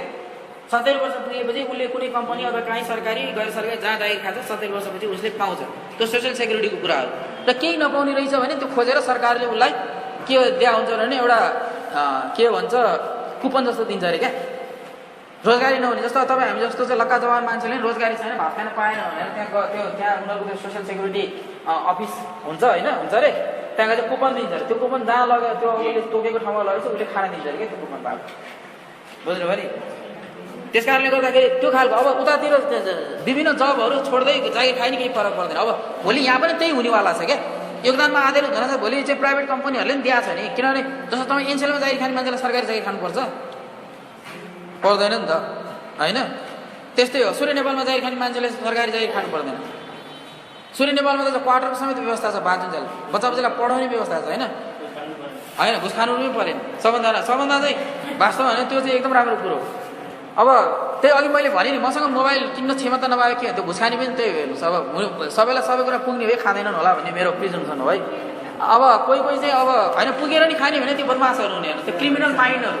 तपाईँले क्रिमिनल लमा पढ्नु भएको छ नि, त्यो क्रिमिनल माइन्डहरूको पछाडि त समाजमा किनभने समाजमा अब के भन्छ मुलीगैले मान्छे मारेर ज्यान मार्नुहुन्न भन्छ होइन। अब क्रिमिनल माइन्ड भए मान्छेले मारिरहेको हुन्छ नि त, अब के गर्ने त, के लाग्छ लाग्दैन होइन। त्यो कुरा त्यसले गर्दाखेरि यसले परिवर्तन हुन्छ हेर्नु। अब सोसियल सेक्युरिटीको कुरा गर्दाखेरि क्या, र अब यो जस्तो हामीले हेर्नुपर्ने जस्तो यहाँ पनि मैले यहाँ भनेको छु जस्तो श्रम सम्बन्धी अन्य व्यवस्थाहरू तपाईँले एक्जामिनेसन पोइन्ट सुन्नुहोस् है साथीहरू, लेबर जुरिस्प्रुडेन्समा एक्जामिनेसन पोइन्ट अफ भ्यूबाट हेर्दाखेरि 4वटा कुरा राम्रोसँग हेर्नुहोस् क्या। चारवटा चिजलाई हेरेर त्यसलाई एउटा स्कोप बनाएर त्यसको प्रिमाइसमा पढ्नुभयो भने तपाईँहरूको एक्जाममा राम्रो हुन्छ। जस्तो एउटा रोजगारीको सुरक्षा भन्न साथै जसको एपोइन्टमेन्ट लेटर दिनुपर्छ उसलाई चाहिँ अब बिना कारण निकाल्नु हुँदैन। उसले केही गल्ती गरेर निकाल्नु पर्यो भने पनि उसलाई चाहिँ के अरे स्पष्टीकरण दिने मौका दिनुपर्छ होइन, सुनवाईको मौका दिनुपर्छ। राइट टु हियरिङ तपाईँले जुरिस्प्रुडेन्स जोडेर लेख्नु न लेबरमा पनि, राइट टु हियरिङ जुरिस्प्रुडेन्समा मात्र लेख्नु, यसमा नि छ क्रिमिनल लमा मात्र होइन त्यो कुराहरूको कुरा। अर्को कार्यस्थल सुरक्षा, उसलाई काम गर्ने गुड वर्किङ इन्भाइरोमेन्ट भएन भने के हुन्छ, एकदमै के अरे नेपालगञ्जको 46 डिग्रीको गर्मीमा चाहिँ उसलाई चाहिँ अनि त्यसपछि चाहिँ के भन्छ एकदम त्यो भित्र फ्यान पनि नराखिकन एकदम अँध्यारो कोठामा मान्छेहरूले बाहिरबाट देख्यो भने यिनीहरू भागलाई के भनेर मुखुस त्यो चाहिँ आलु सिना जस्तो गर्मीमा राखेर उनीहरूलाई चाहिँ फ्याक्ट्रीमा काम गर्न लाग्यो के हुन्छ, त्यो कार्यस्थल सुरक्षा भएन क्या। कार्यस्थलको सुरक्षा अनि स्वस्थ हुनु पर्यो, जस्तो त्यो स्वस्थ उनीहरूको स्वस्थलाई चाहिँ क्यान्टिनसम्म सफा हुनु पर्यो भन्छ क्या। उनीहरूलाई चाहिँ खाजा खाने क्याफेटेरियासम्म सफा हुनु पर्यो भन्छ। उनीहरूको टोयलेटहरूदेखि लिएर शुद्ध पानी सफा पानी हेर्नुहोस् होइन, किनभने पानी पिउने पानीदेखि लिएर सरसफाइको लागि शुद्ध पानी सप्लाई गर्नु पर्यो भनेर भन्छ। त्यसपछि उनीहरूलाई बेलामा स्वास्थ्य के अरे अब उपचारहरूदेखि लिएर स्वास्थ्य सेवा बेलामा त्यस्ता कुराका फेसिलिटीहरू प्रोभाइड गर्नु पर्यो, डक्टरहरू उपलब्ध गराइदिनु पर्यो, टाइमली चेकअप। जस्तो भनौँ न कोही मान्छे अब काम गर्दा ऊ के अरे डक्टरलाई देखाउन जान पाएको छैन, अचानक उसको चाहिँ अब मुटु पनि अब कमजोर भइसकेको रहेछ अरे, हुनसक्छ नि कसैको, त टाइमली चेकअप गर्यो भने त त्यही अनुसार उसले गर्नु पर्यो होइन। अब अर्को स्वास्थ्य सुरक्षाको कुराहरू र अनि सबभन्दा ठुलो कुरा सामाजिक सुरक्षा। सामाजिक सुरक्षाको गर्दाखेरि उसको पेन्सन उसको ग्रेच्युटी अथवा उसको उपदानको मात्रै कुरा होइन, सामाजिक सुरक्षाको कुरा गर्दाखेरि उसको बालबालिकाको उचित शिक्षा दीक्षाको कुरा पनि, किनभने आजको बालबालिका भने भोलिको हाम्रो भविष्यहरू हो क्या भन्नुहोस् त। त्यो कामदार कर्मचारीहरू भोलि बुढेसकालमा उसलाई सरकारले केही दिन सकेन भने त्यो उसको बालबालिका चाहिँ उचित शिक्षा दीक्षा हासिल गरेर आफ्नो प्यारेन्टलाई सपोर्ट गर्न सक्ने भयो भने त्यो सामाजिक सुरक्षा हो कि होइन, त्यो हेर्नु पऱ्यो। त्यस कारणले गर्दा यो चारवटा प्रिमाइसमा रहेर गर्नु भने अब अनि रहनु भयो भने जस्तो अर्को चाहिँ जस्तो भनौँ तपाईँको राजनीतिक सुरक्षाको कुराहरू छ अनि आर्थिक सुरक्षाका कुराहरू। राजनीतिक सुरक्षामा चाहिँ तपाईँको अब जस्तो ट्रेड युनियन खोल्न पाउने, ट्रेड युनियन किन खोल्नुपर्छ त, ट्रेड युनियन नखोले पनि हुने हो नि त, तर कहिलेकाहीँ अन्याय हुनसक्छ क्या। कहिलेकाहीँ अब जस्तो बढी नाफा गर्ने उद्देश्यले बढी काम लगाउन सक्छ, बढी नाफा गर्ने उद्देश्यले कम ग्याला दिन सक्छ, बढी नाफा गर्ने उद्देश्यले चाहिँ जस्तो बोल्न नसक्ने गाउँका मान्छेहरूलाई लिएर आएर काममा लाउन सक्छ। अब तपाईँको के भयो भने थाइल्यान्ड ब्याङ्कक अब थाइल्यान्ड संसारभरि जस्तो भनौँ न अब प्रोस्टिट्युसनको लागि प्रसिद्ध छ मानौँ न होइन भनेपछि के हो भने अब उनीहरूले सहरमा चाहिँ के भने त्यो प्रोस्टिट्युसनलाई चाहिँ अब के अरे डिस्करेज गर्नको लागि उनीहरूले यो इन्टरनेसनल एउटा अर्गनाइजेसनले के गर्यो भने त्यहाँ तपाईँको उनीहरूलाई चाहिँ सिपमूलक तालिम दिएपछि के भने सिपमूलक तालिम दिने उ गर्ने भएपछि अब ती जस्तो जो मान्छेहरू चाहिँ त्यसमा लाग्यो नि पहिला त्यो सिपमूलक तालिम लिएपछि उनीहरू यतातिर रोजगारी गर्न लाग्यो तर मार्केटमा डिमान्ड त भएको भइछ त्यही अब गाउँबाट बिचरा 15, 16, 17 वर्षको केटीहरू चाहिँ फेरि अनि त्यसपछि ट्राफिकिङ हुन थाल्यो कि हेर्नुहोस् त्यस कारणले गर्दा त्यस्ता चिजहरू अब ती कुराहरू पनि अब हामीले हेर्नुपर्छ क्या त्यो हेर्दाखेरि उनीहरूलाई अब टेक्निकल उ गरेर दिँदाखेरि अब त्यसको इम्प्याक्ट कहाँ पऱ्यो उता पऱ्यो त्यस कारणले गर्दा त्यो नहुन दिनको लागि अब त्यो गाउँमा जहाँबाट तिनीहरू ट्राफिकिङ हुँदै त्यहाँ शिक्षा त्यसपछि उनीहरूको बाबुआमालाई रोजगारी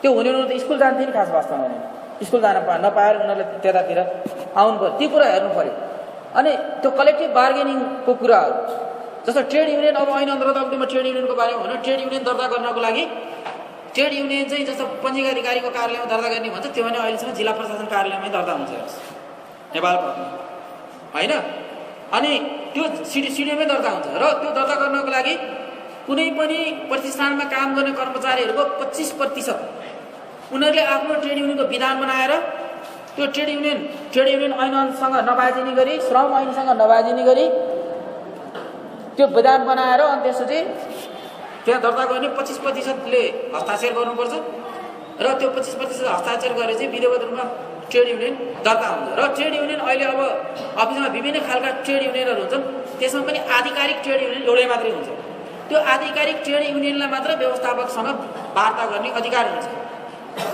र त्यो आधिकारिक ट्रेड युनियन चाहिँ खास वास्तवमा भने नि एनबिए भन्छ क्या के भन्छ यो चुनाव के अरे यो जस्तो भनौँ न के अरे ट्रेड युनियनको चुनाव एउटै ट्रेड युनियन राख्ने भनेर त्यो ट्रेड युनियनको चुनाव चाहिँ गराएर सबै अब कर्मचारीहरूले भोट हालेर कुनै एउटा ट्रेड युनियनलाई जिताएर कहिलेकाहीँ चाहिँ मिक्स पनि आउन सक्छ आइसके जो इलेक्टेड लफुली इलेक्टेड ट्रेड युनियनलाई मात्र त्यो आधिकारिक ट्रेड युनियनको मान्यता प्राप्त हुन्छ र अब त्यो हरेक 2 वर्षमा चाहिँ ट्रेड युनियनको चाहिँ चुनाव गर्नुपर्छ भन्ने मान्यता छ तर आजकल नेपालमा हरेक चिज सिन्डिकेटमा चलाएको छ होइन अनि के भन्छ समानुपातिक भने त बाँडी खाने ऊ जस्तो भएको छ होइन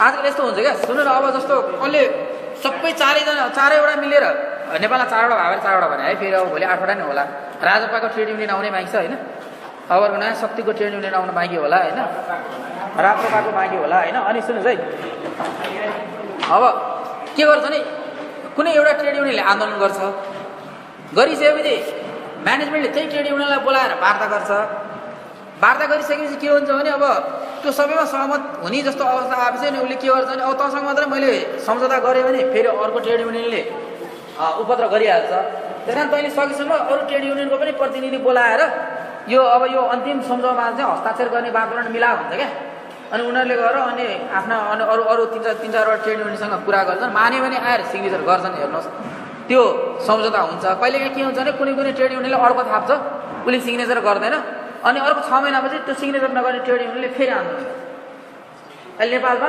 भएको त्यही हो ट्रेड युनियनको यो कुरा हो बुझ्नुभयो कि होइन अब ट्रेड युनियन पछि अर्को अब जस्तो भनौँ न अब डिस्प्युट सेटलमेन्ट भनेर भन्छ हामीले हेर्नुपर्ने अर्को लेबरमा विवाद समाधान अब विवाद समाधानको लागि चाहिँ जस्तो भनौँ न तपाईँको पहिला चाहिँ के छ भने अब जस्तो कुनै पनि अब मजदुर र व्यवस्थापकहरू बिच विवाद आइसकेपछि पहिला चाहिँ त्यो अब आपसमा बसेर नै विवाद समाधान गर्नुपर्छ त्यहाँ जस्तो भनौँ न के अरे अब यो कारखाना निरीक्षक अथवा व्यवस्थापक विवाद समाधानको लागि चाहिँ एउटा व्यवस्थापक हुन्छ त्यो व्यवस्थापकसँग बसेर पहिला विवाद समाधान गर्नुपर्छ भन्छ त्यो कुरा नमिलिसकेपछि के हुन्छ भने अब उनीहरूले अब होइन अब यो मिल्दैन हामी हडताल गर्छौँ भन्ला होइन अनि अब हडताल गर्दाखेरि नमिलेपछि लकआउट होला अब उसले पनि अब गर्दा त्यसपछि कुरा नमिलेपछि पछि त्यो श्रम कार्यालयमा जान्छ त्यो कुरा। हडताल गर्नुभन्दा अगाडि श्रम कार्यालयमा लेखेर पठाउनुपर्छ हामी हडताल गर्दैछौँ अथवा लकआउट गर्दैछौँ भनेर। त्यो सिडिओ कार्यालय पनि त्यसको जानकारी दिनुपर्छ। र त्यो सबै कुरा पनि अब नमिलिसकेपछि अब वार्ताबाट नभयो भने भोलि चाहिँ अब के छ भने सरकारले नै हस्तक्षेप गर्नुपर्ने अवस्था आउन सक्छ। लेबर कोर्टमा पनि जाला अथवा सर्वोच्च अदालतमा पनि जाला होइन। त्यो धेरै चिजहरू छ र त्यो चाहिँ कलेक्टिभ बार्गेनिङ केसमा। इन्डिभिजुअल अब केसमा त अब त्यो जस्तो कहिले के हुन्छ नि कुनै एउटा कर्मचारीलाई कुनै कारखानाले चाहिँ अब अन्यायपूर्ण रूपमा निकालिदिनु कहाँ जाने भन्दाखेरि उसले पहिला चाहिँ अब त्यो सम्बन्धित त्यो संस्थाको अब विधान अथवा त्यो संस्थाको विनियमावली अनुसार उसले अब पहिला अब व्यवस्थापक समिति समक्ष स्पष्टीकरण दिने अथवा उजुरी गर्ने काम गर्छ। त्यहाँ सुनवाई भएन भने त्यसको बोर्डमा त्यसको सुनवाई हुन्छ। बोर्डले पनि सुनवाई नगरेपछि ऊ श्रम कार्यालयमा जान्छ। श्रम कार्यालय नगरे श्रम अदालतमा जान्छ। र अहिले चाहिँ उच्च अदालतलाई चाहिँ श्रम अदालतको चाहिँ अधिकार प्रयोग गर्ने भनेर सरकारले थोकेको छ क्यारे। अनि होइन श्रम अदालत छुट्टै खोलेको छ, छुट्टै गठन गरेको श्रम अदालत। श्रम अदालतमा जान्छ र श्रम अदालतमा नि चित्त नबुझे त्यसको पुनरावेदन चाहिँ सर्वोच्च अदालतमा लाग्छ। किन श्रम अदालतले उच्च अदालत अथवा पुनरावेदन अदालतले गर्ने सोसराको अधिकार प्रयोग गर्छ। अब यो चाहिँ इन्डिभिजुअल व्यक्तिगत विवाद जस्तो दुई प्रकारको विवाद हुन्छ हेर्नुहोस्, एउटा व्यक्तिगत विवाद एउटा सामूहिक विवाद। व्यक्तिगत विवाद व्यक्तिगत कर्मचारी जस्तो त्यो व्यक्तिगत कर्मचारीमा भएको विवादमा सामूहिक रूपमा ट्रेड युनियन अगाडि बढ्दैन। जस्तो कुनै कर्मचारी चाहिँ जस्तो भनौँ न 30 दिनसम्म लगातार गैर हाजिर भएमा उसलाई चाहिँ जागिरबाट निकालिने छ भनेर यदि त्यसको कर्मचारी विनियमावली लेखा छ भने अब उसलाई 30 दिनसम्म गैर हाजिर भएर निकाल्यो। उसले के भन्छ नि होइन म 30 दिनसम्म गैर हाजिर भएको होइन मैले बिदा दिएँ। अब उसले बिदा स्वीकृत गर्दैन त त्यो मेरो दोष हो भने त्यो व्यक्तिगत विवाद हो। भोलि त्यो चाहिँ अब श्रम अदालत अथवा सर्वोच्च अदालतसम्म गएर त्यो सेटल हुन्छ। अब सामूहिक विवाद भने चाहिँ सकेसम्म ट्राइपार्टाइट कमिटी सबभन्दा इम्पोर्टेन्ट रोल नै त्यही ट्राइपार्टाइट कमिटीको हुन्छ क्या। त्यो त्रिपक्षीय कमिटी हुन्छ नि सामूहिक विवाद समाधान गर्ने कुरामा। त्यो सामूहिक विवाद समाधान गर्नेमा चाहिँ त्यही अब सरकारको त्यसपछि के अरे रोजगारदाताको र अनि त्यसपछि मजदुरहरूको पक्ष अथवा ट्रेड युनियनको त्यो तीनजना बसेर जहिले पनि चाहे त्यो लकआउट होस् चाहे हडताल होस् त्यो समाधान गर्ने काम चाहिँ तिनीहरू बसेर गर्छ।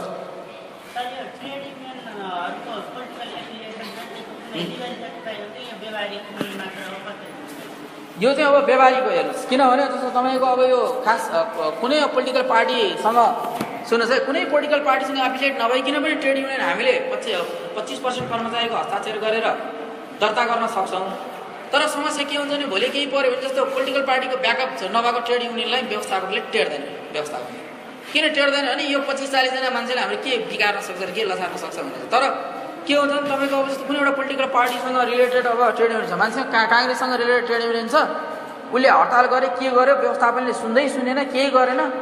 अब ट्राइपार्टाइट त्यो त्रिपक्षीय कमिटी पनि अब गठन गरेन केही गरेन भने अब शेरबहादुर देउवाले चाहिँ आजको के अरे गभर्मेन्ट अफ द डे होइन प्राइम मिनिस्टरलाई चाहिँ त्यहाँ फोन गरेर के हो त्यहाँ हाम्रो केटाहरू त्यहाँ चाहिँ अब धर्नामा बसे के उ गरेको छ भने उनीहरूलाई अप्ठ्यारो भने तपाईँले एड्रेसै गर्नुहुन्न अरे भनेर त्यो सङ्गठन प्रमुखलाई भनेपछि के हुन्छ।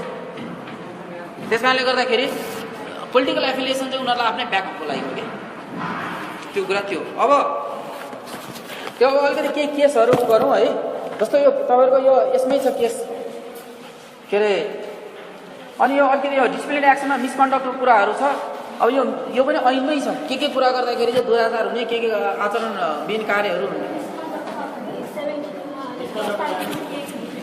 72मा प्रस्तावितमा छ। यहाँ धेरै कुराहरू के गर्दाखेरि चाहिँ जस्तो तपाईँको के अरे ऊ हुन्छ भन्ने कुरा यो मैले यहाँ के अरे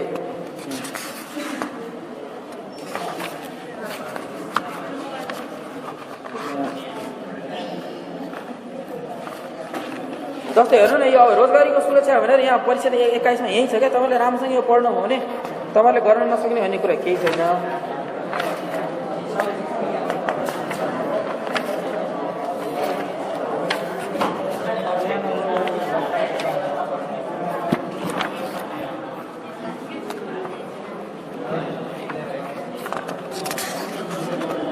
त्यो तपाईँहरू हेर्नु होला यहाँ यो मैले अब यो हेरेर अलिकति अब अलिकति यो तपाईँहरू अलिकति सुन्नुहोस् अब अलिकति एउटा म केही केसहरू तपाईँहरूको यहाँ दिएको केही केसहरूको बारेमा श्रम सम्बन्धी केस यो क्यासिनो रोयल विरुद्ध श्रम अदालत भन्ने छ सुन्नुहोस् है। यो यसमा चाहिँ साथीहरू सुन्नुहोस् यो केसमा चाहिँ परिक्षणकालमै निकाल्दै हुन्छ क्या कामदारलाई परिक्षणकालमा निकाल्दै हुन्छ र परिक्षणकालको समयमा सर्वोच्च अदालतले के व्याख्या गरेको छ भने परिक्षणकालको सम्बन्धमा यदि कानुनमा केही कुरा लेखेको छ भने कानुन बमोजिम नै हुनुपर्छ त्यसमा चाहिँ व्यवस्थापकको स्वविवेकले काम गर्दैन भन्ने कुरा यसमा चाहिँ त्यो नजिर प्रतिपादन गरेका छ। अब अरू केसहरू चाहिँ यहाँ केही केसहरू यहाँ मैले तपाईँहरूको लिएर आएको छु। एउटा जस्तो तपाईँको यो एउटा